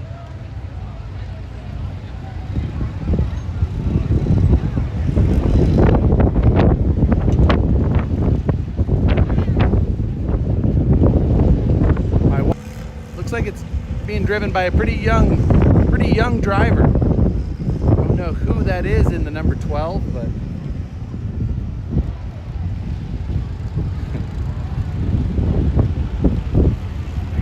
Eric, yes.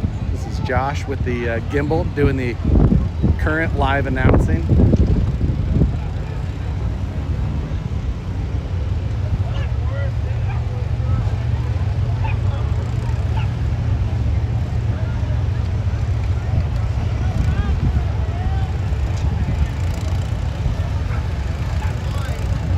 As we get into the later runs here, I have some pretty exciting stuff to watch, so if you haven't already, go share the live video to one of your local pages, message it to a friend, tell them to subscribe to the WERock YouTube channel.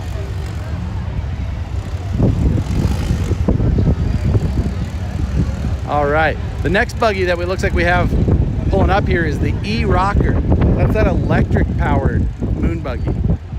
Like nearly silent as it's running. The only noise you hear is from some fans and possibly some of the electric motors running the hydraulics.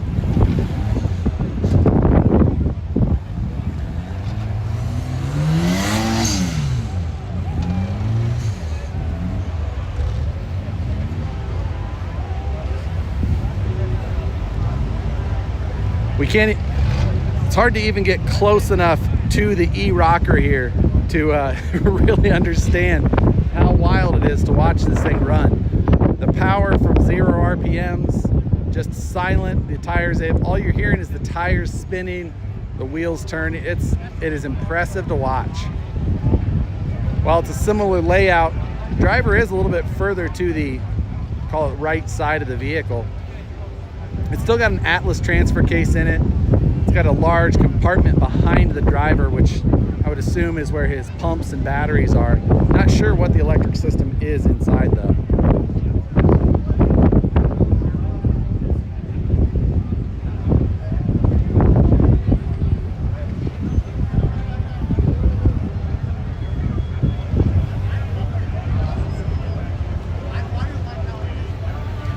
So this is the first time WERock has been out here to Moon Rocks in some time.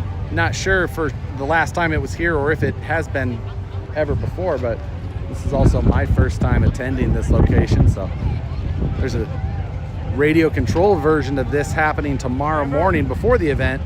This event again starts tomorrow at 6 p.m. 6 to 10 or 11 p.m. to watch the finals and all that. Absolutely a beautiful sight for this. Weather's great, a little windy, but the temperature's good even as the sun goes down. Yeah, food vendors selling or showing off parts. Number of options. Good recovery crews in the area to help as vehicles need flip back over, pulled off course. Everybody safe.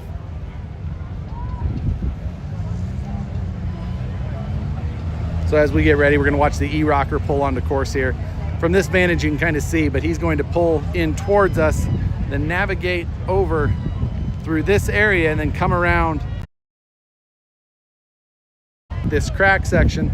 Or the previous competitor we watched go out, try and turn around 180 degrees or 270 degrees even, and then try and come through this crack to progress through gate 2. which is definitely a tricky one. We've watched some competitors run out of time trying to get through gate 2.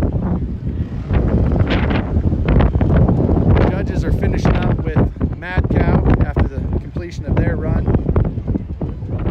We'll see the next driver starting shortly.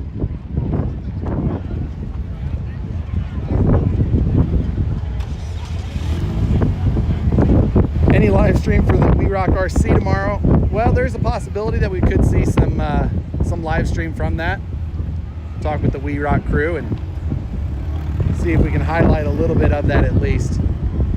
Show what the mini versions of these. They're very similar. Portal axles, front and rear steer, front and rear dig, independent control of the suspension as well. We just don't sit inside. But We're about to start. looks like we got everyone starting. About ready to go.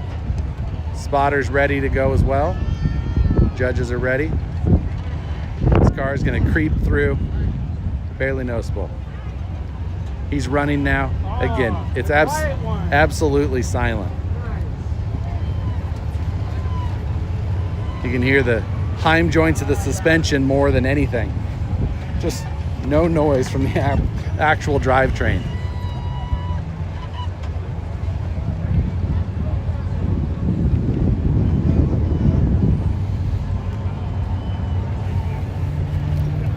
So wild. Yeah, absolutely.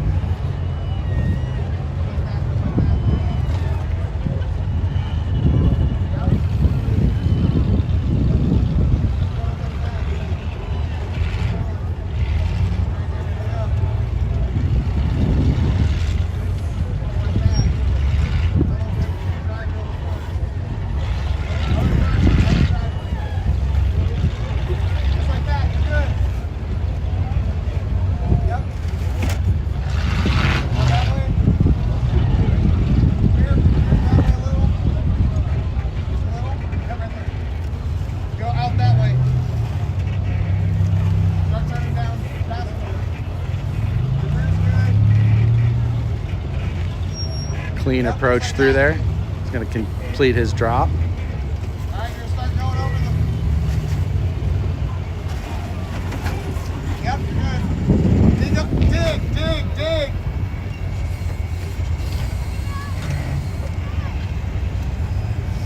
First. Hold on.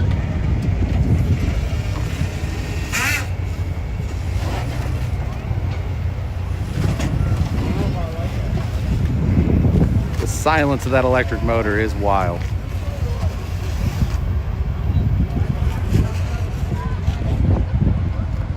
Swing it around. So he's going out now. Going to find the best approach to do his turnaround. Making sure to miss the start and finish gates, as those are live just like a regular gate. It's a torquey little monster though. He's absolutely ripping around when he wants to. Make sure you do lock it on.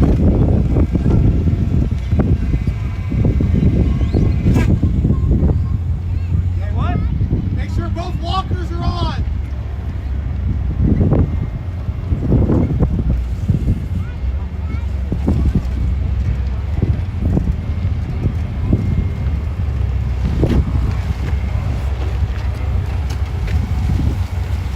So we saw previously going through this crack, these cars end up 6+ feet in the air over top of the bottom.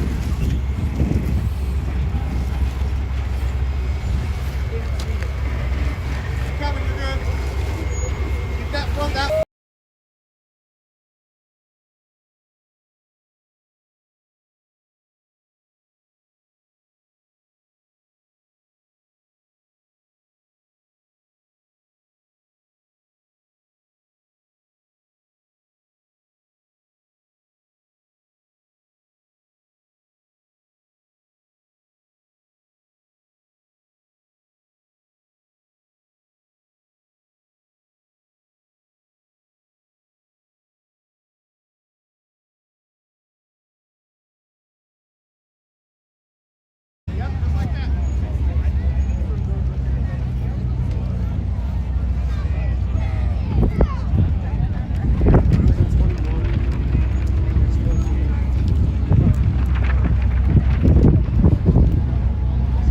Sorry for the interruption. We had some Wi-Fi range difficulty.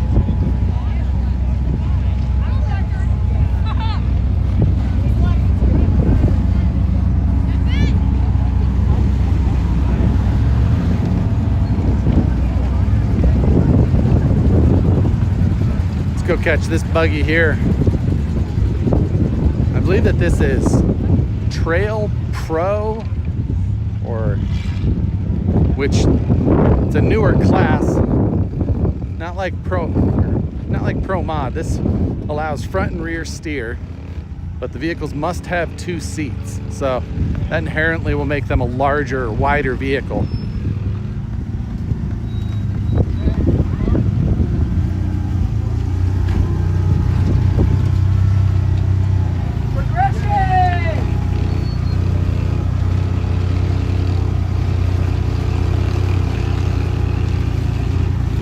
Chris Kenzie asking about Sportsman C.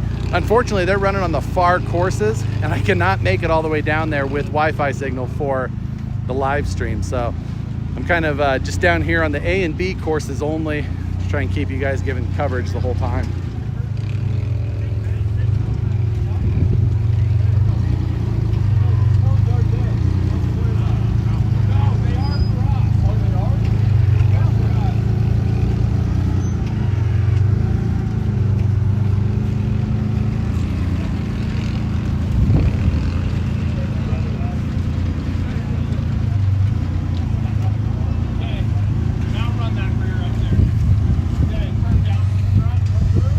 So there's some additional gates on these courses that are blue, and those are required for the unlimited cars and these Trail Pro cars, which the Pro Mod cars do not have to run.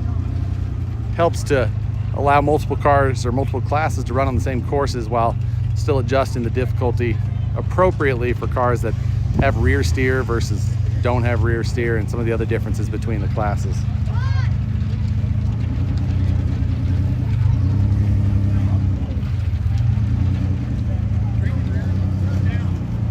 This gate is definitely one of the tricky parts of this course. And this is one of those additional gates with the blue cones. Every time the drivers want to start high towards this cone closest to us, but there's a far side cone that the cars inherently want to wash down the rocks towards. And it's just a tough belly crawl through this.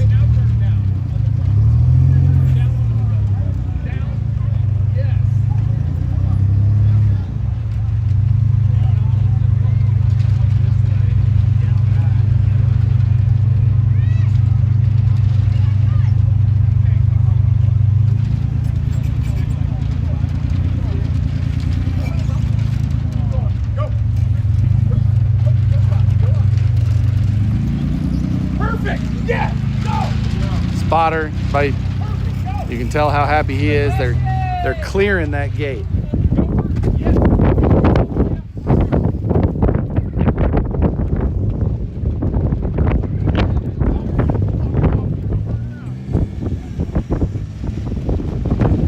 So the driver's going to go up top, turn around 180 degrees, and come back down towards gate 2. Once he turns around, we'll have a better look at him.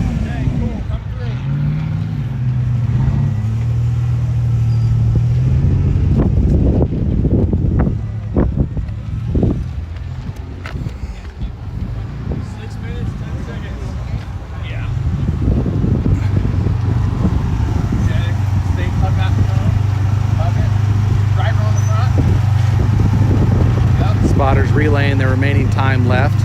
We've got a little less than 6 minutes remaining. Drivers get 10 minutes on course.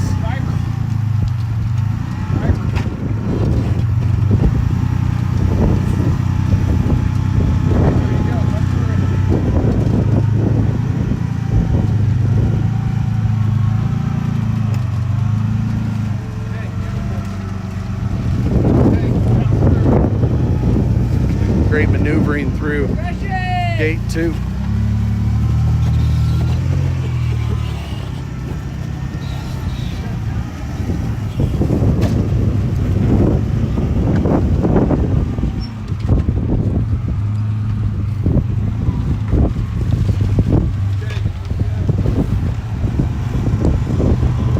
big drop on gate 3 here.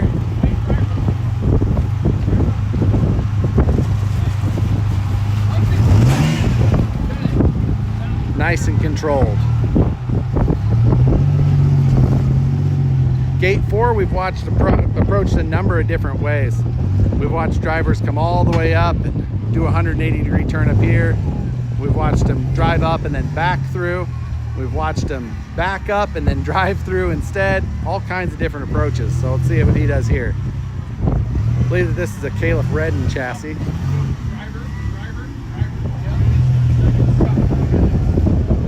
Four minutes remaining for this driver, which is a lot of time on this course.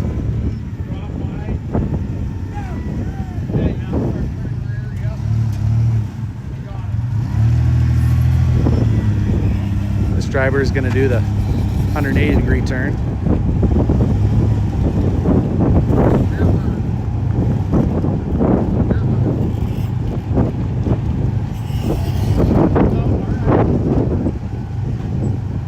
He tried a rear-only turn. Now he's going to go to a front-only. See if he can get that to turn this thing around, to pivot it on that rear axle. Now he's to a rear-only.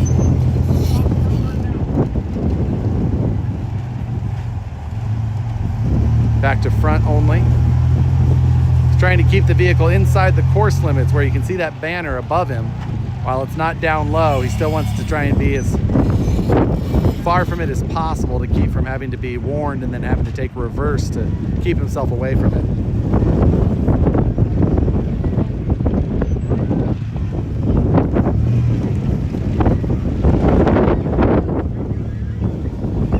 Still going to be mindful of time. They had 4 minutes left, but time does go fast in those tricky situations.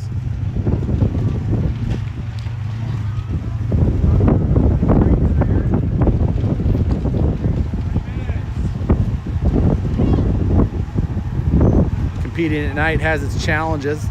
The light towers out there providing a lot of light on some of the front sides, but as these drivers run these courses later in the evening, shadows can make things look different. But they've watched people run enough where they probably have a good plan and they know what they want to do.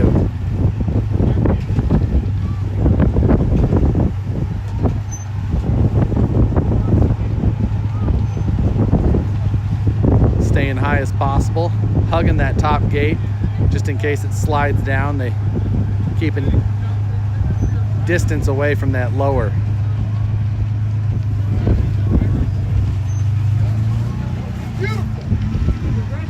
He did exactly that. It did slide down, kept a short number of inches away from that cone, and now he's able to finish. Great run by the driver.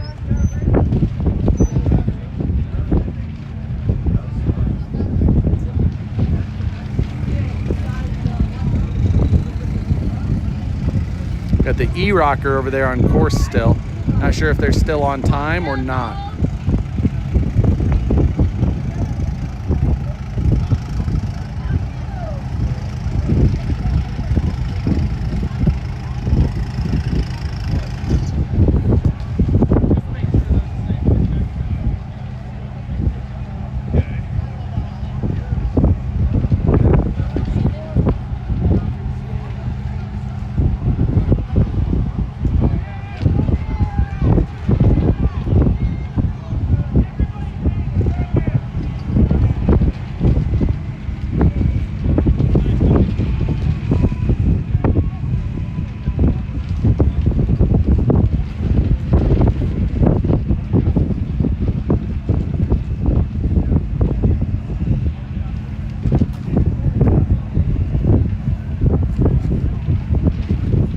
Going.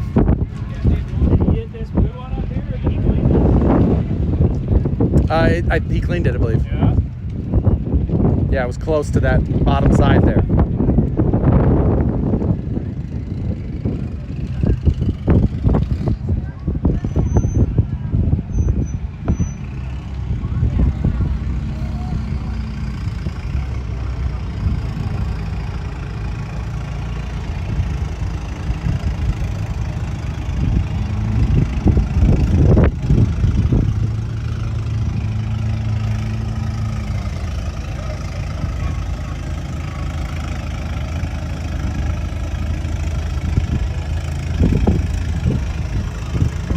Next up, I believe we have another Trail Pro car.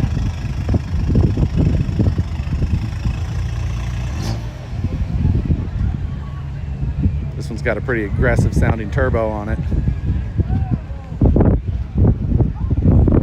Their first gate's going to be coming straight at us. These two cones right below.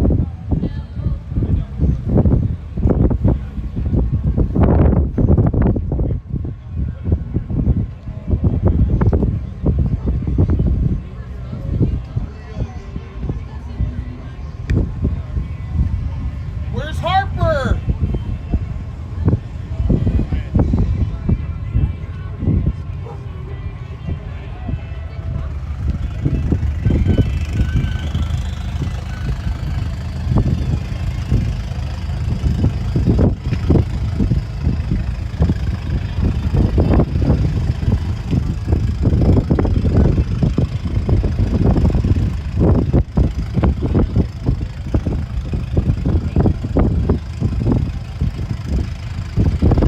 Next driver's just about ready to start.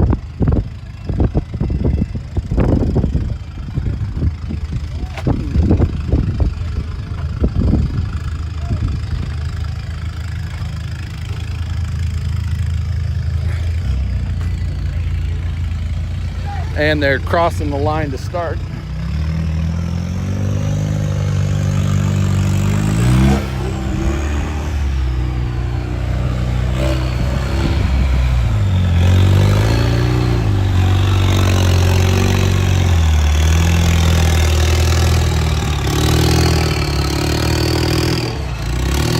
This is actually a front engine unlimited buggy, single seat, front and rear steer, portals.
This is the part where it gets tricky. Once our belly hits, it wants to push the car downhill towards that gate that we can see here on the right.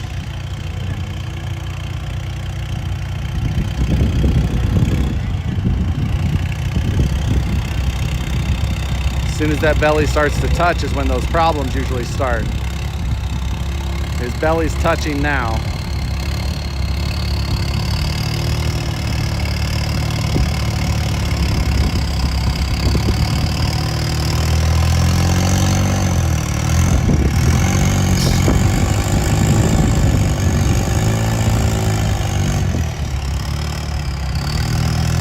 That was one of the cleaner progressions through there that we've seen.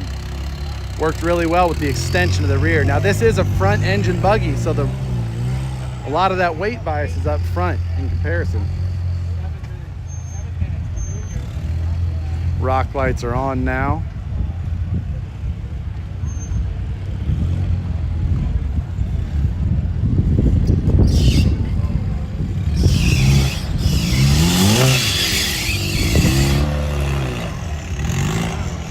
Doing a dig turn, get into position.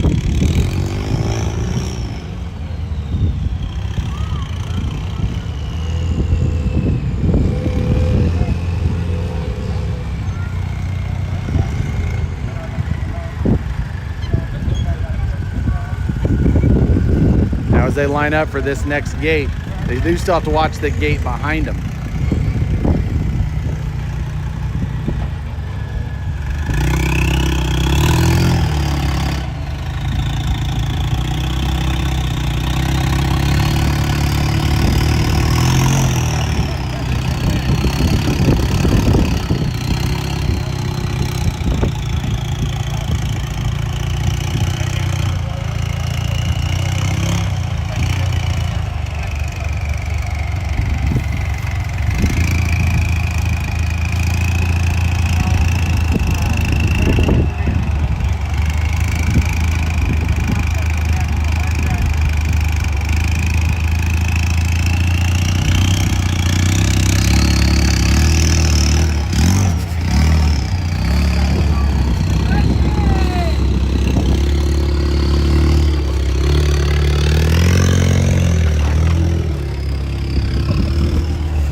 Nice safe drop down.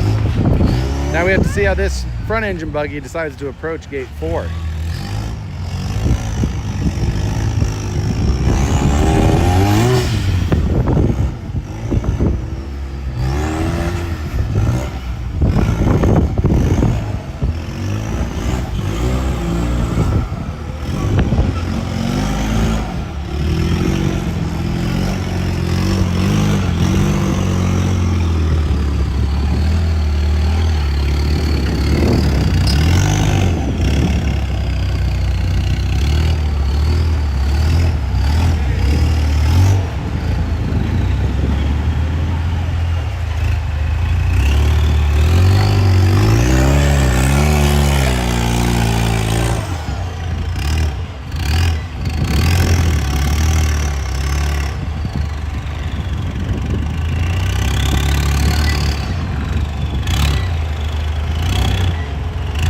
Exhaust on this buggy sure sounds good. Front engine definitely seems to be performing well.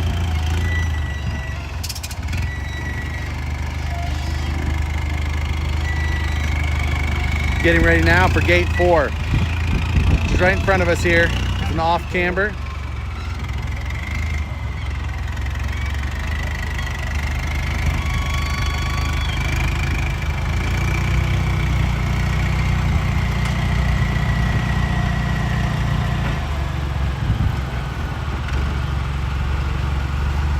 This actually is a 2-seat buggy. Did not notice that it's got a tiny little bomber seat next to him in there. My apologies on not seeing that this is not an unlimited car.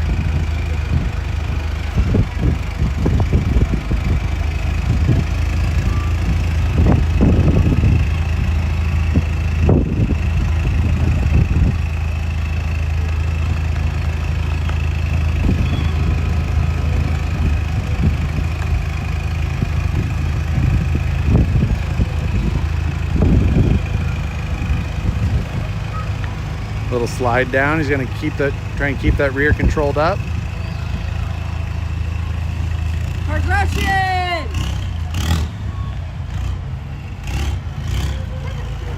Now he's going to pull through those gates, complete his run. Great finish. We'll see if we have any other action happening on the neighboring course.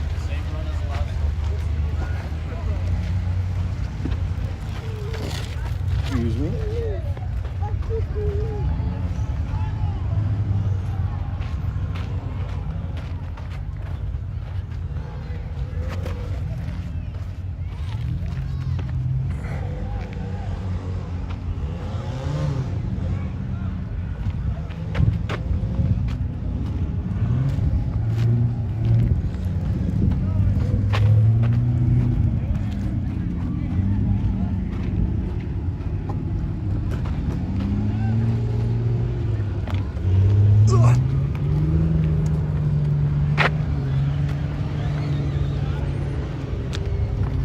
RC's climbing the hill over there.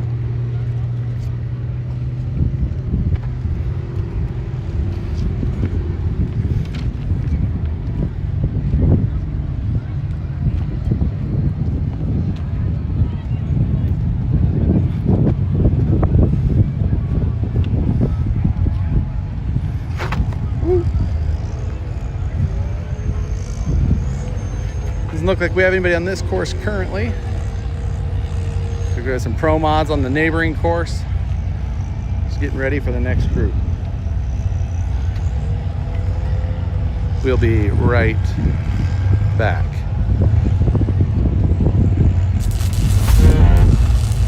My Carnage welder is my go-to welder. You want to see how easy it is to get to? See if I can find Caleb for a minute. All right, let's do this. We've got the fastest deployable welder. A Carnage welder is a wire feed welder. It's basically batteries and everything inside of a box. It's quick deployment. Just take out the case, open it up, turn it on, and you're ready to start welding. No pulling batteries or getting cables out. It's literally 30 seconds and you're up and ready to weld. It's very user-friendly, awesome penetration on the welds. The first weekend I was out with it, I had to use it, and it's the only reason I was able to complete the second course in my competition. If you're ranching and farming, you have to have a Carnage welder in your tool bag. If you're a hunter and you're off the grid, the Carnage welder is going to be a necessary tool. You break, let's fix it. 10 minutes later, let's get back on the trail and let's try whatever you broke it on again. I'm able to utilize that in so many different aspects of my life. I always carry a Carnage welder as a part of my off-road gear. Pack it wherever you need to, flip a switch, hook up a ground, and start welding.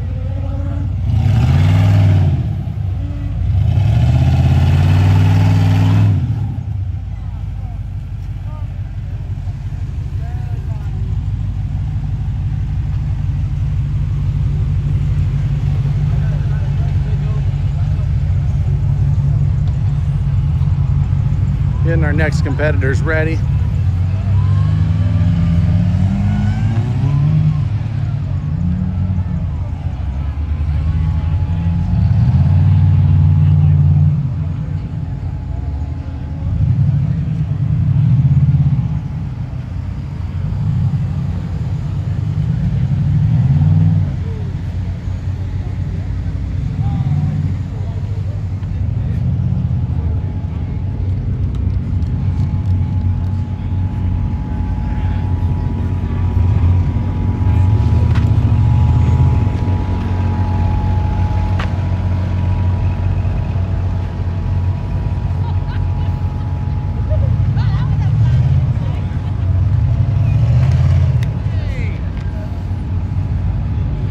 See a little bit of the lay of the land and the courses here.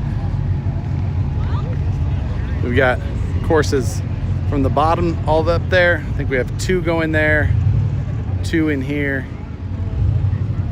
We have 4 across this section, and then I believe 5 more down that way. 12 courses total running.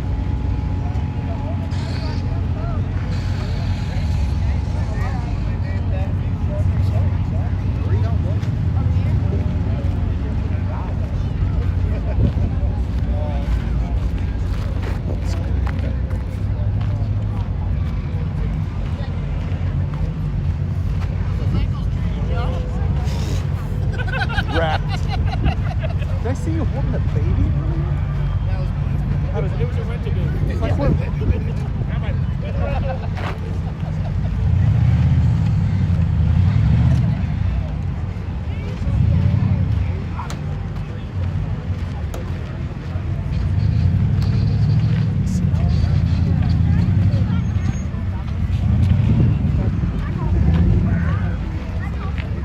you doing, buddy? You doing? Good to see you. Yeah. How's the day going? Night, whatever it is. Pretty decent. Looking for your brother currently. I think he got called to a course somewhere. That's one of them. So I know he got called to a course somewhere. I don't know which one. That sounds about right. I heard a lot of yeah. I'm like, yeah, I'm sure they'll figure that out.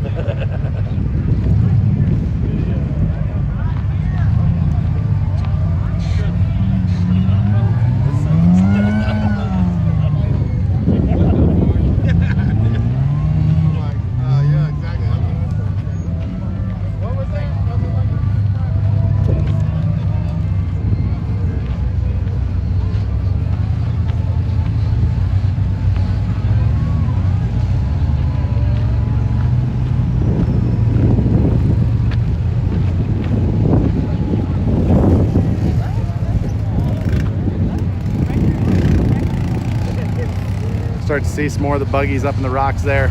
Rock lights going. Does it make you want to come back out and compete again? Ah! Hello, Jake. Make another run for a national championship? You think my JK will tow something? Probably. I've seen it. may not go far, but or fast. Make a lot of noise. All right, I'm back to work. Where's your son? Your youngest? He is over to the right. I can come back and take over here in a minute. I'm just gonna go mark it for Coke. I'll come find you. Okay.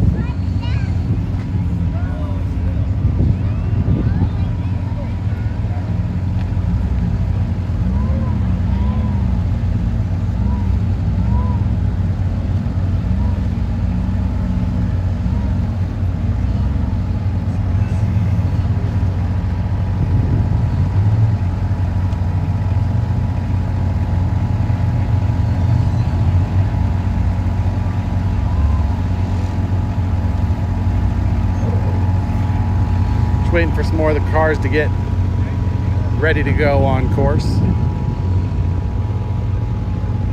Take a look at a couple of them up close here for you guys.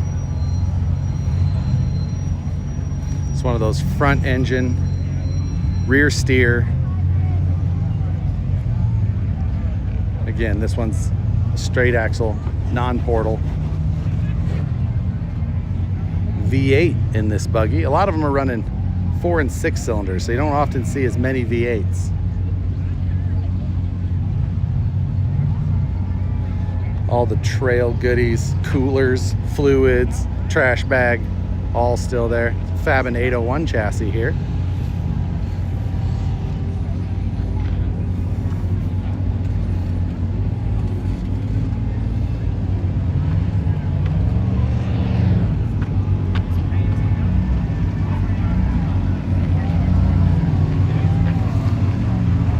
One of the moon buggies cresting the hill over there. That's another Laser Nut sponsored rig, it appears. Coming down over top. Getting a little sideways, but saving it.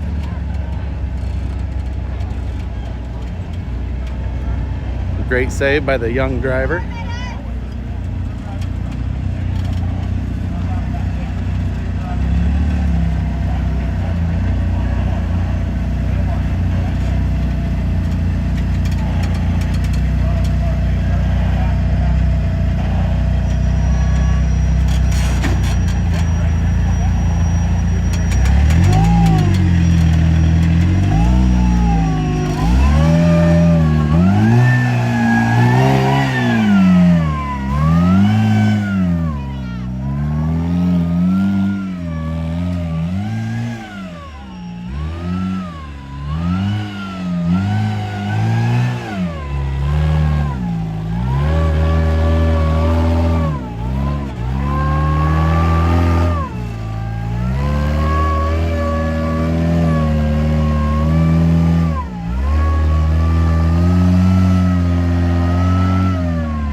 Pulled forward, then they're going to back through the blue gates. Again, the blue gates are only for the unlimited guys.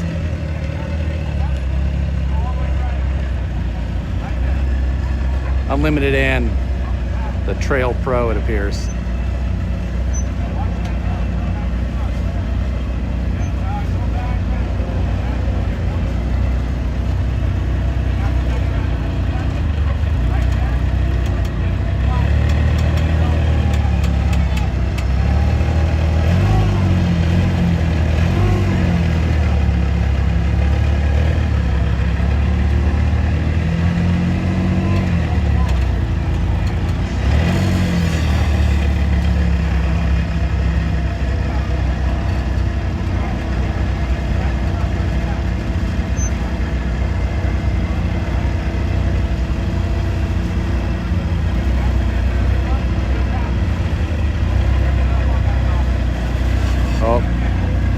sliding down. He's gonna try and get that front worked over.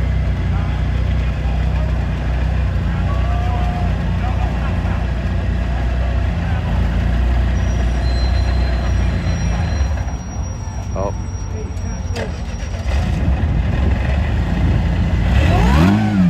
Oh, he made it. Clean.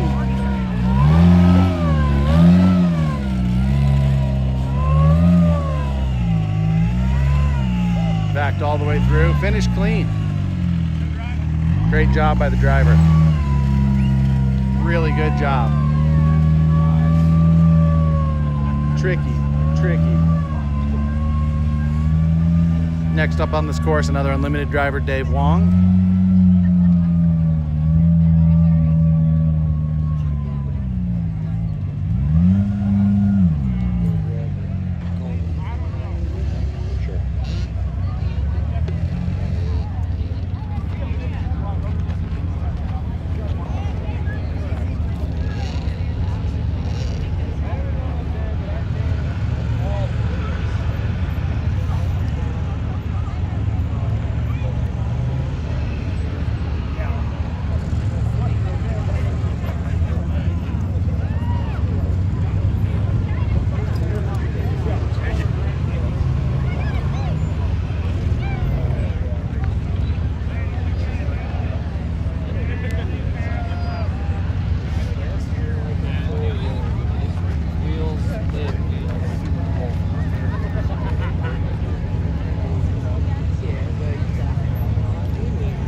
We do still have some buggy action happening up top there. We also have a side-by-side here over on course.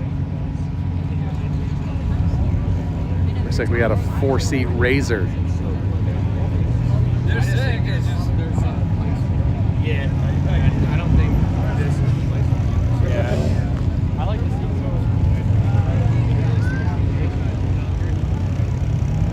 see. Dave Wong has fired up his buggy though. Ready to hit this course.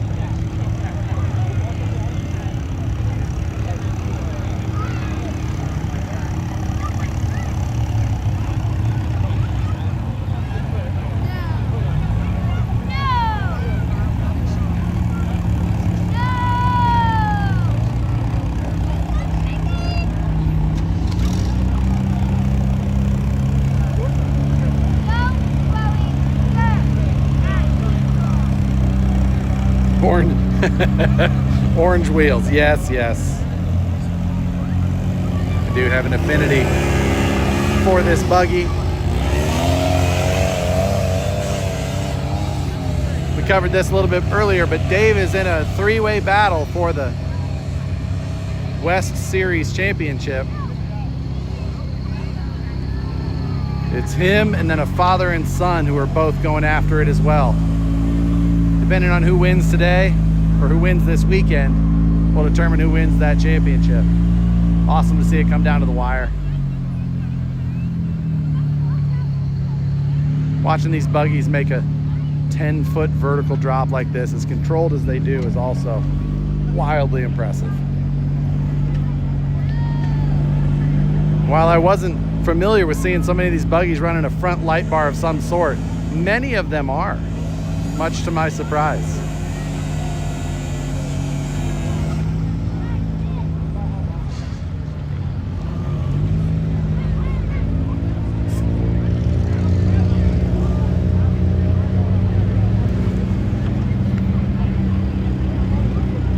He's awfully close to that near gate side that you can see here, but got through there good and controlled.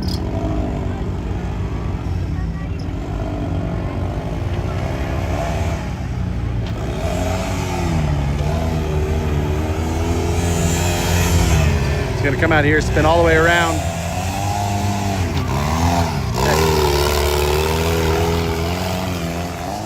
Head back to that crack.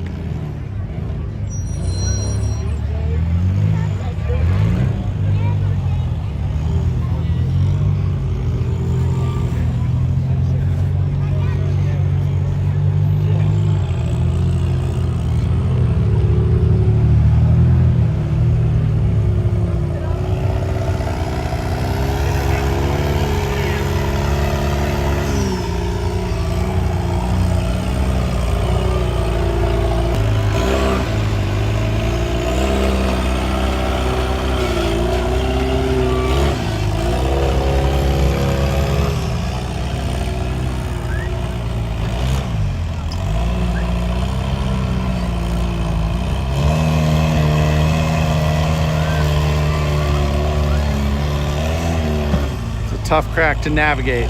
Impressive to watch them work that front and rear steer to do that.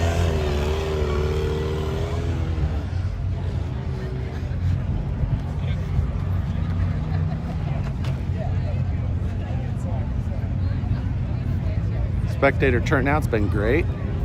Tons of people, families set up. Show started at 6. Go till 10 or 11 tonight.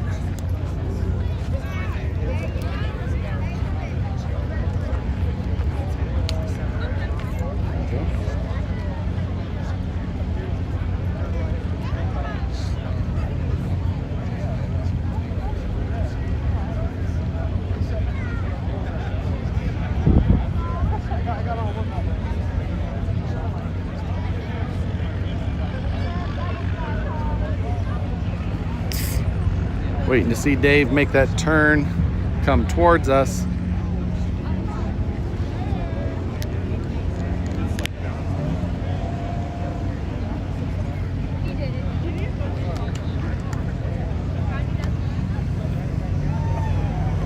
He's working the far side of that. Every time I go over there though, we're getting poor reception on the Wi-Fi, so I'm not able to give you that great up close footage.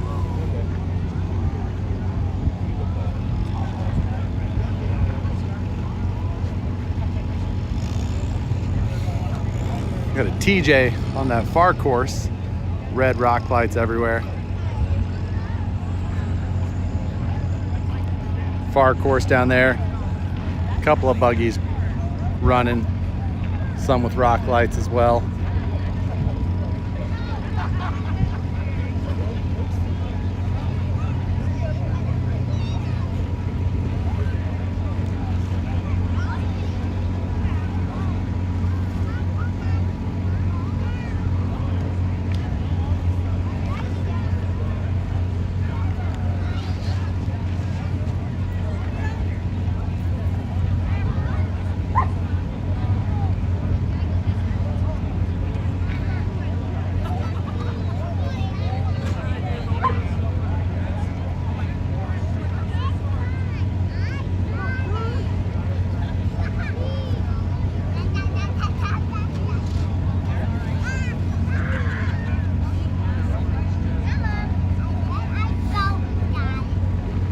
Tomorrow night we have the show going on again.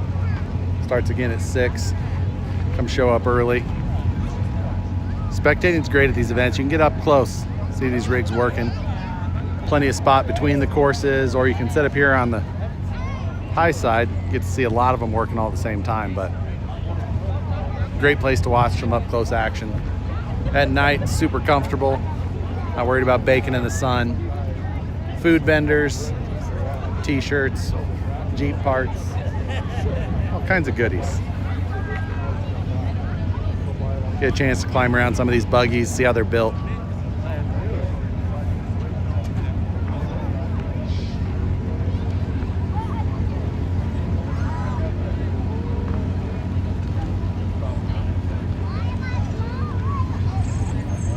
We got Dave coming across that top side there, working towards this gate 4 drop.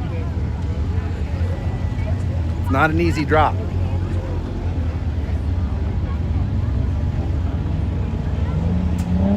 We've seen it go wrong for others, but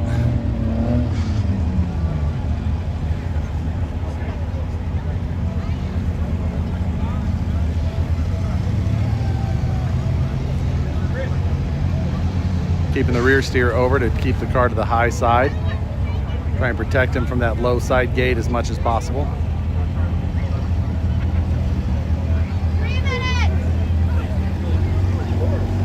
3 minutes of 10 left on his time. After this gate, he's got to make it through that set of blue gates just beyond it and then finish.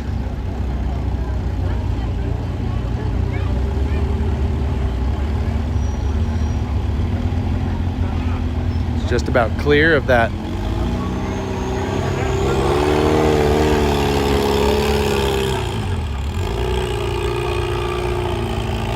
maneuvering for a tight turn.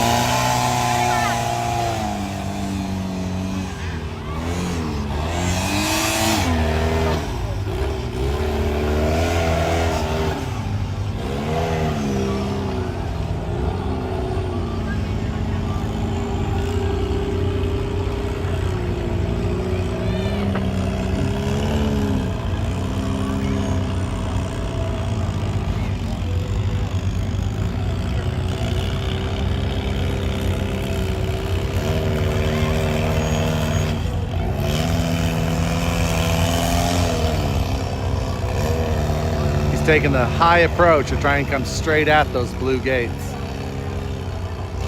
Blue gates are a little bit harder to see at night, but spotter's walking through them right there.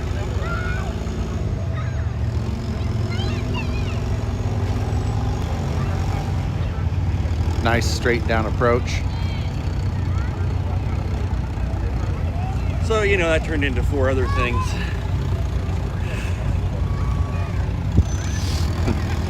Final drop here before his finished gate.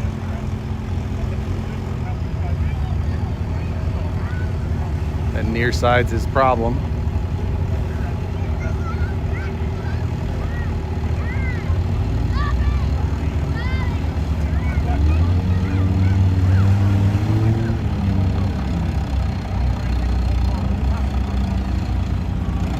It wouldn't turn that way. I like where it was. The other way better.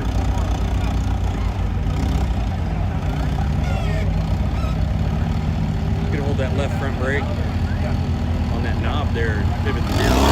Oh, a close one. Close on time too, but looks like he did it. What's up, buddy? It's going well. The lights are great. Nice weather at night as well. The wind has died down, which is incredible. Yeah, the up and down of the wind is the only trouble, but overall, pretty decent weather for an event like this.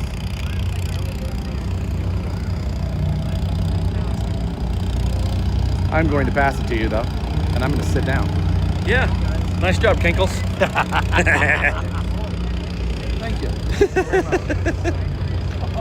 Oh.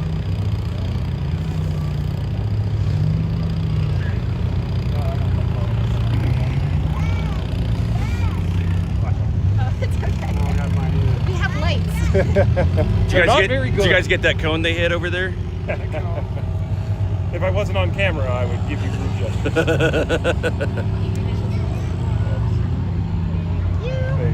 Have a good night. How are you guys doing? So good. Good. This ended way quicker than I thought it would. Went really fast. Yeah. Yeah. That was the goal. I want to be here all night. Nailed it. All night. Are we the last So ones, too? is that That's it for everybody? Yeah. All right. Well, we got all of the pro courses wrapped up. So nice job, guys. Thank you so much. Appreciate you. Appreciate it. I have an off-camera question. Yeah.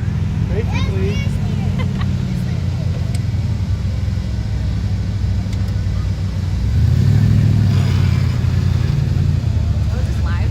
Yeah, we're live. Heck.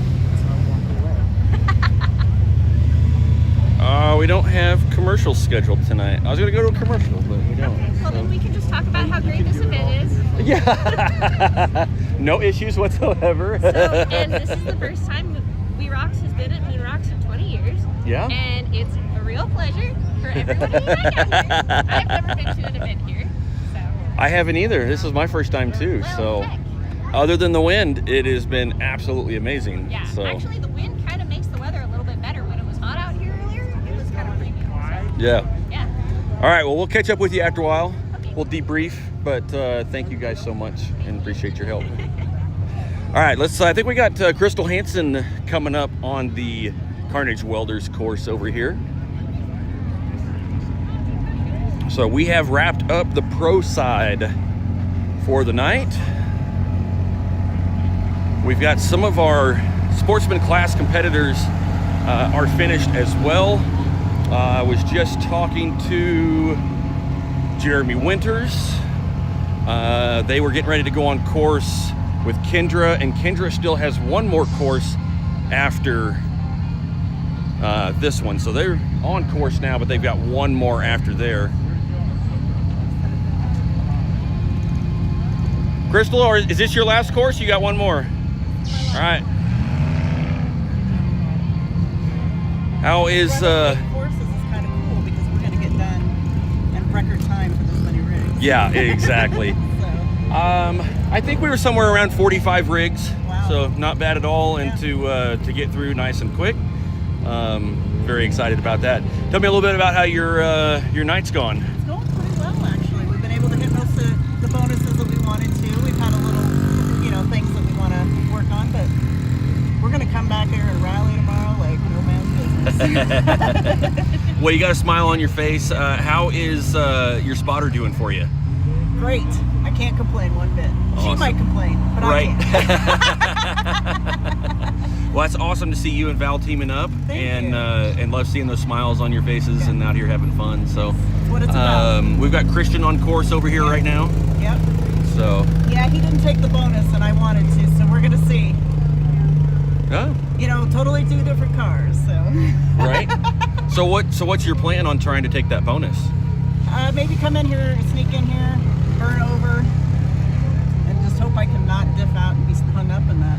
Yeah, so are you gonna burn in here and try and reverse back over to line up for the bonus, or are you just going straight into it? Come in here. Okay. That's my plan anyway. All right. But again, yeah, that's late plans. Right. All right. Well, we're gonna go. We'll go check on Christian, and then we'll hang out and watch your run. So. All right, excellent. All right. Good luck. Thank you, sir.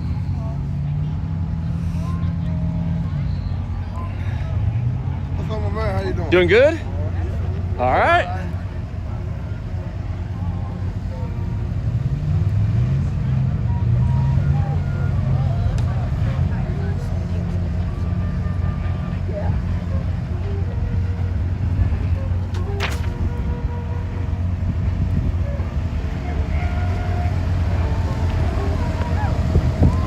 All right, Christian is off course here. They are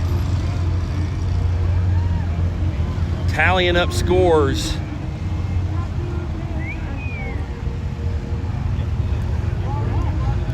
How was it? Good. Didn't take the bonus, but everything else clean? No, we caught the cone right there. Our little rock broke. Ah, so you said it was Spotter's fault is what I heard? It was. Okay. Totally me. My rock, I chose the wrong one. It was the only one. And well, yeah, there is not a lot of selection of loose rocks. rock bottom, it ate it. Crunched it up? Yeah. All right, well, we're going to hang out and watch Crystal Hansen.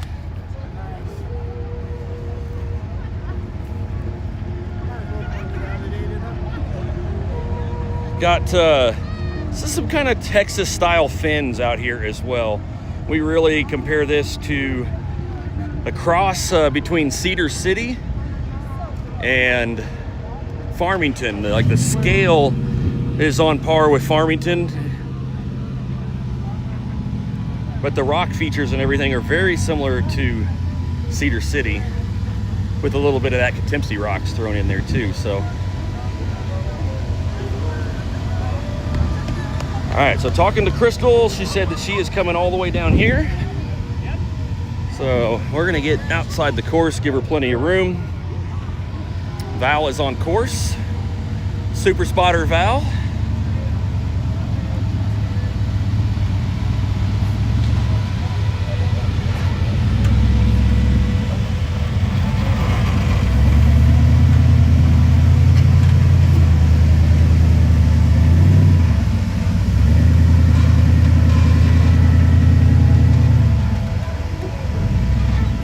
gonna jump on Facebook real quick here.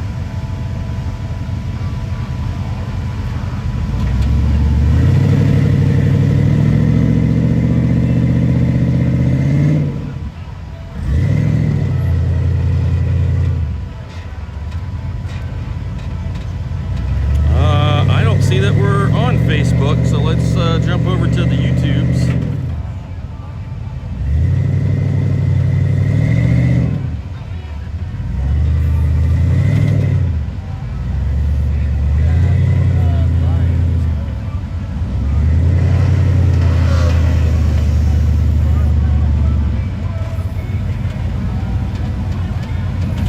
Definitely hear some throttles in the distance. Not exactly sure what's going on there. We got Braxton Coleman right up behind us. Not sure who this Skip guy is on the YouTubes, but hey, buddy. Thanks for tuning in.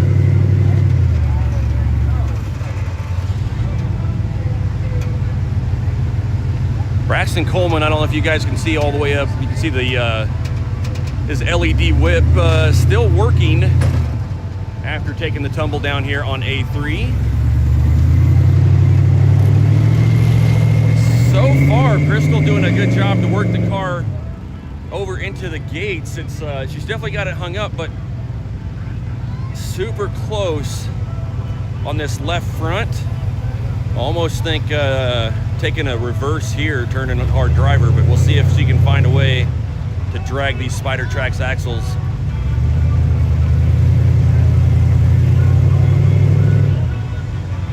Nope, no such luck. Hopefully they can turn driver and back out of here, because I think that would give them a better line. Val communicating over the headset.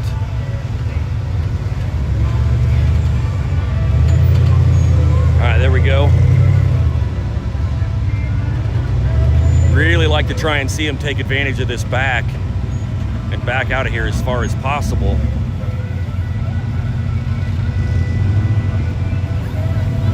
All right, going more passenger, trying to get this left front up on the lip, but hey, that is looking really good. If she can get this left rear to hook, it should, because the right rear is in the notch. Oh! So close. We do have RC car competition starting at 8 a.m. tomorrow morning.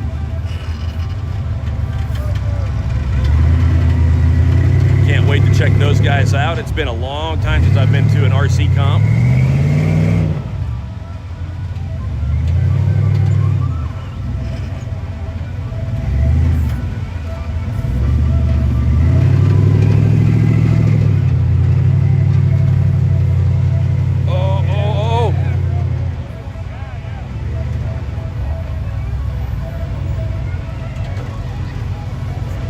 Flexing these ORI struts out. This chassis was built out of Tulsa, Oklahoma by Rocket Enterprises, Steve Sharp. Built for Dan Gable. Ran a lot of the WERock series out of Hannibal, Missouri. She is able to use this 50-degree steering out of these Spider Trax axles and just kind of pivot the car around.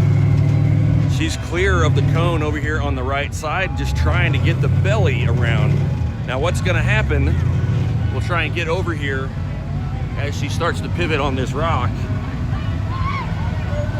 As she's headed towards gate number 2 sideways.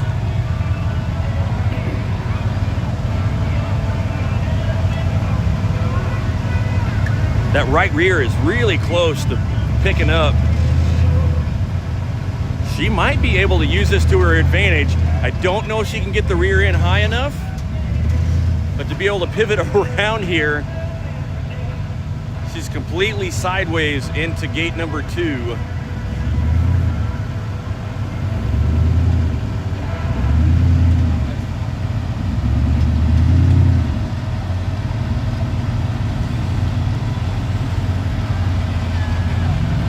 In a precarious situation here, all the way perched up here on the belly, and then to go to a front dig. All right, they've got the front end through. Can they get through the cone?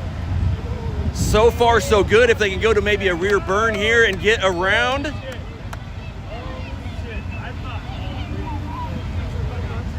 Crystal Hansen and Super Spotter Val through the bonus line and clean after starting the gate sideways. Absolutely incredible. All right, let's see if we can get you over here, get a little better vantage point.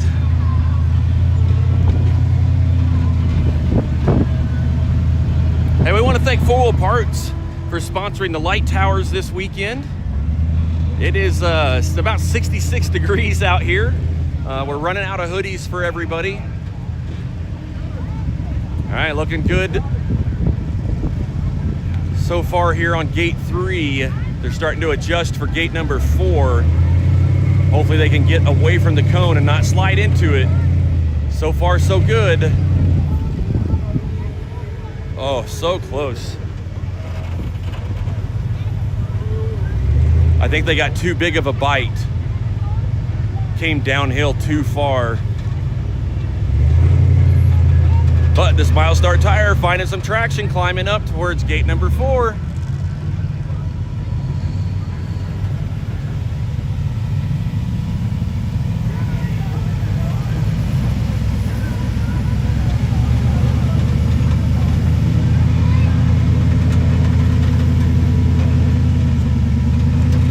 All right, using that 50-degree steering, that Milestar tire bulging out towards the base of the cone.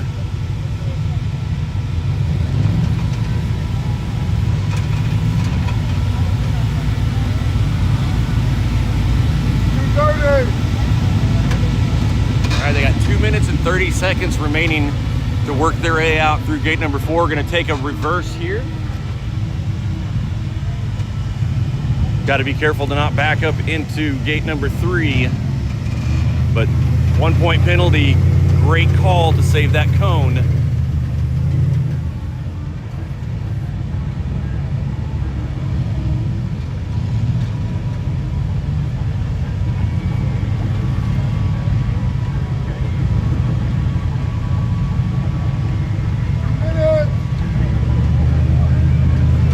It has been an incredible event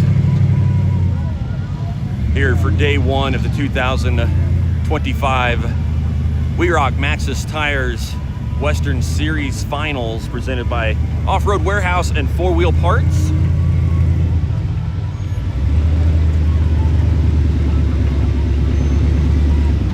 Oh man, so close. Just caught it on the backside of the wheel. Oh, we may have to grab some more chalk and get that one sorted, but incredible work for Crystal Hansen, teaming up this weekend for Val.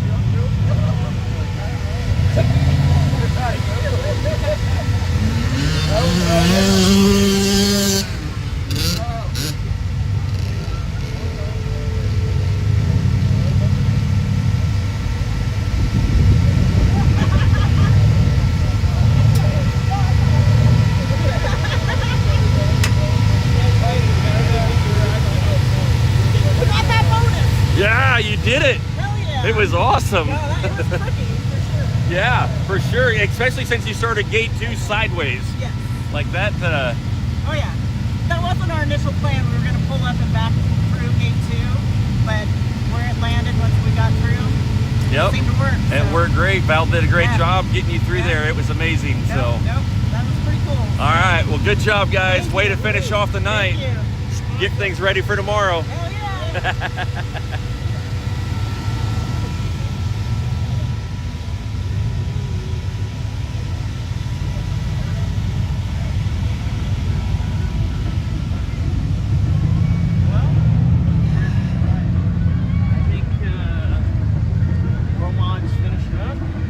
Yep.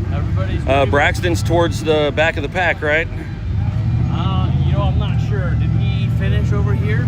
I didn't see. He was struggling over here. It looked like he got through the course. I couldn't tell if he got out on time, but I think there was a DNF from George, he broke, I think, a front axle. Yep. I think Victor timed out on A1. I believe. Caitlin rolled on A1. Austin. I know he had some trouble on this course over here, but has he DNF'd the course I don't today? know if he's DNF'd the course. So that could be your our leader in Pro Mod. Austin Beck and Pokey. So what? We'll get an update on that. Do you know what the standings are for Unlimited? Do not know Unlimited. Okay. But I do know, I believe Pro Trail, Brett Dickey is in first place by 1 point on Tyler Harper. So it'll be tight tomorrow. And I haven't seen Unlimited scores. They should be in though. Last I heard, nothing official, was that Sawyer Brassanini was in the lead. That would be pretty awesome. Yeah.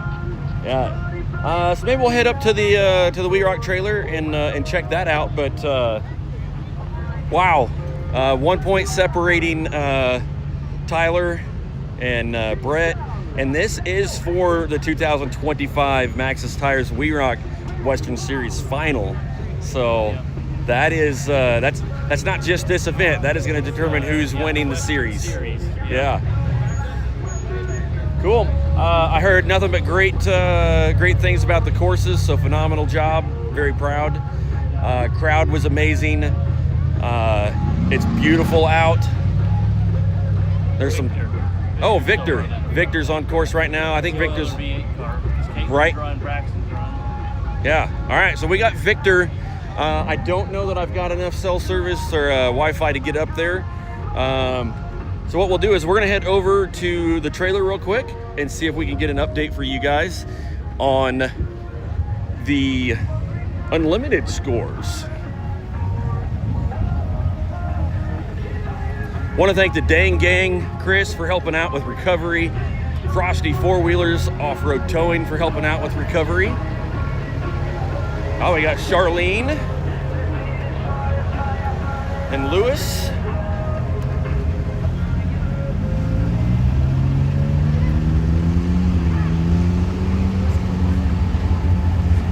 New paint job, new cage, lots of work in this car over the past couple weeks.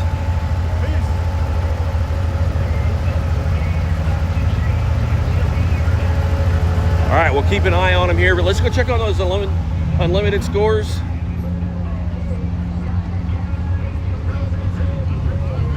What's up, babe? Can I go this way at all? No, we got an event going on.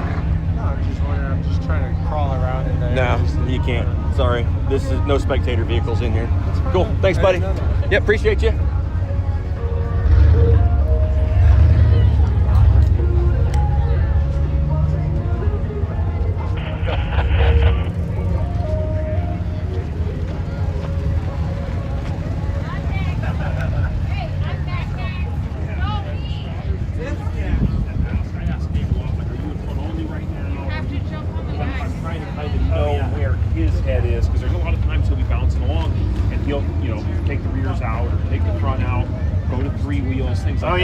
And if I don't ask, I don't realize he did it. So it makes our communication better after we screw that stuff up. Yeah, But we definitely learn from screw that every stuff mistake. up. Next time. You know, I didn't have my locker on. I, couldn't get it back righted, or couldn't come out of the hole, and ended up rolling. Jake knows. I know. Hey, we got our rollovers up for the week. This kid knows how to drive. We're good. No, we can. You guys might want to get this kid in a buggy. We're safe now, so it's up to you.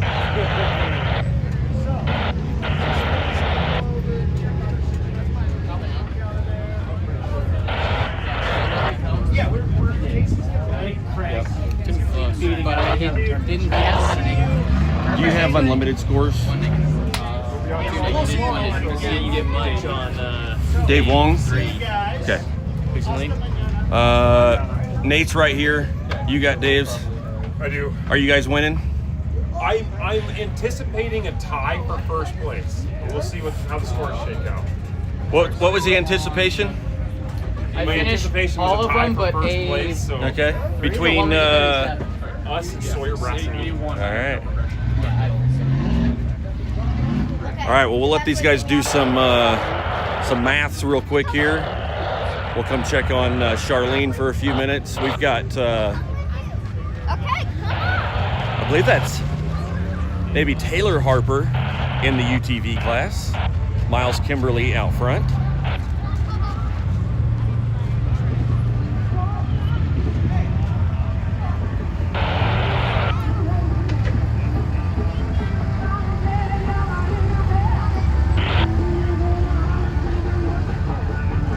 All right, Charlene working on the standard line here. This was previously the red-bodied Jeep CJ front hood and grill. Took a very hard roll at the Delta Classic rock crawl. Broke the cage.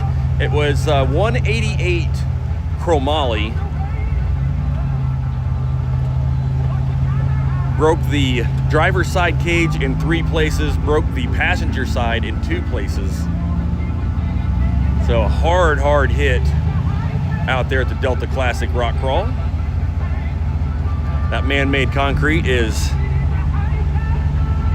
very rough on cars. At least out here we've got a little bit of sand at the bottom to land in.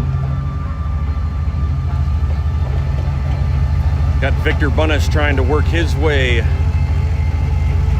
through the notch on A4 back there. He is our last pro modified car.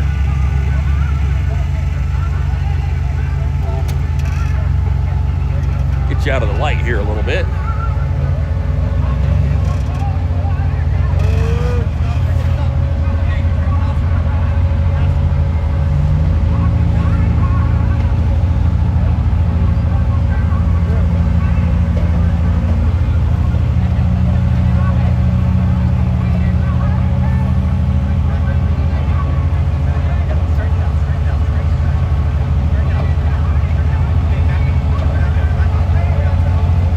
Looks like they're gonna back out, try and realign here, maybe get that rear end a little bit more over to, yep, returning driver, trying to get that rear end over to the driver's side a little bit further. So it's not a terribly difficult obstacle. However, the banner is so tight, makes it difficult to get lined up to it. And that's what they were fighting. Got that right rear tire over into the right-hand cone. But taking the reverse, you only get a 1-point penalty.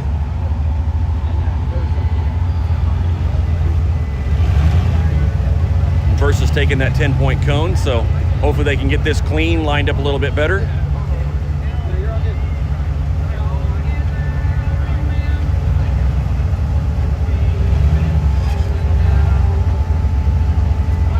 Trying to keep an eye on Victor Bunnis in the background. I don't know if it's if you guys can see him at all, but working his way down through the notch, twisting that orange Pro Modified car up, doing a great job.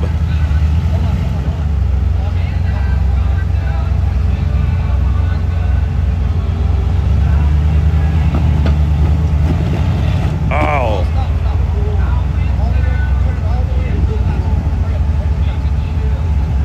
All right, unfortunately.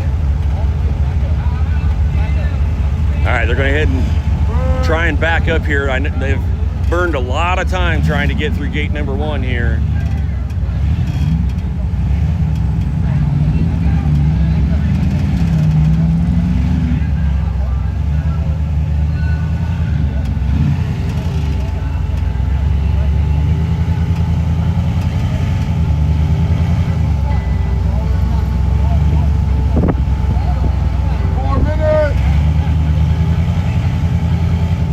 All right, 4 minutes remaining for Charlene Simhauser. Oh man, car just got all wadded up, that right front, pushed out of there. So all that work, 6 minutes worth of effort, couple of reverses, and ended up taking the cone anyways. And here we go again. Really what would be ideal in this situation would be for her to go to just a front only. And that would help prevent the rear tires from pulling the front so hard.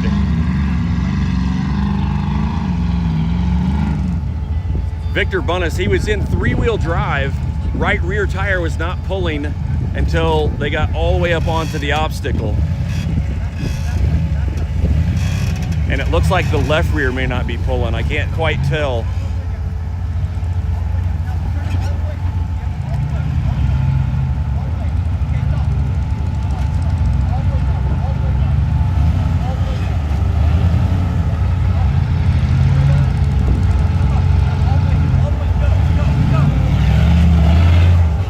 There she goes, all the way up through gate number 1 finally.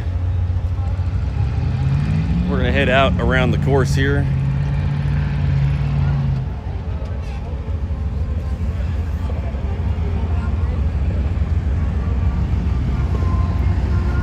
Just to my right, we've got Braxton and Caitlin watching Victor up here, keeping an eye on their competitor.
Courses are extremely tight.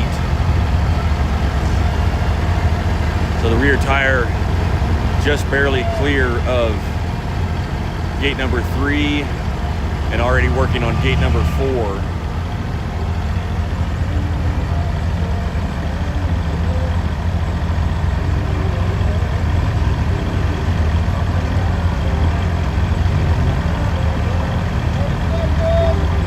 All right, 30 seconds remaining for Charlene. Trying to get one more progression point would be helpful.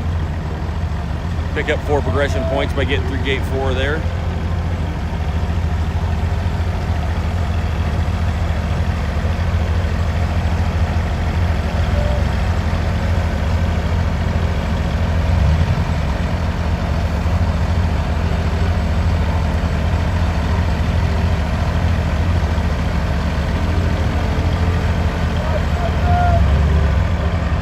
Well, we got Christian Briesk. All right, looks like that is going to be time on Charlene. Tell me a little bit about how your day went, buddy. Hey, it was a great day. The courses are set up very challenging. Definitely using every piece of real estate there is here. So they're tight and narrow. And we did some good courses. We did some bad courses. But I think throughout the day, I'm happy with the way it went. We can always do better, but I think it was great. So yeah, great experience. So you're so tell me about your bad courses. What went wrong there? All of them. All of them. Well, none of them probably went according to plan, I'm sure. We hit a couple cones, like on what was it, B1, B3. Couple courses on another, couple cones on other courses as well. Unexpected. The surface is great. The traction is awesome until it's not. Yeah. And all of a sudden the car makes a jump, and where did this come from? Yeah. So, but like I said, from a team effort, I'm super happy and excited to win. So what are your expectations for tomorrow? You guys are moving over to the C courses. What do you think about the C courses for tomorrow? I'm excited. There's a couple of them courses that we walked that I'm extremely excited about to do. Good drops, still tight, but we'll see. All right. So do you think today's courses were harder, or you think tomorrow's are harder? I think they're pretty level with each other. I think they're all tough and challenging. So Caleb did a great job in trying to get us get everything out of the cars that we have. Yep. Absolutely. All right on, buddy. I will let you enjoy your cold frosty beverage, but great job today. Ernie, great job, buddy. Thank you, man. Awesome All right. courses, we're loving it. All right, we will see you. We'll see you tomorrow. Be on some C courses. So Bright and early. yeah, 6 p.m. You coming out for the RC competition at 8 a.m. tomorrow? We might be. Yeah, you guys will be up. We'll be So. up anyway. Might as well watch that. All right, guys.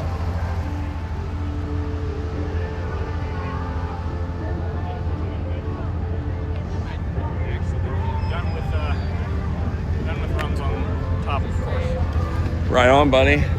Thank you very much. We only had like 2, maybe 3 DNFs. Yeah. Last guy was DNF. All right, let's see if we can get some information over here before we sign off for the night. Victor's got his score to get turned in.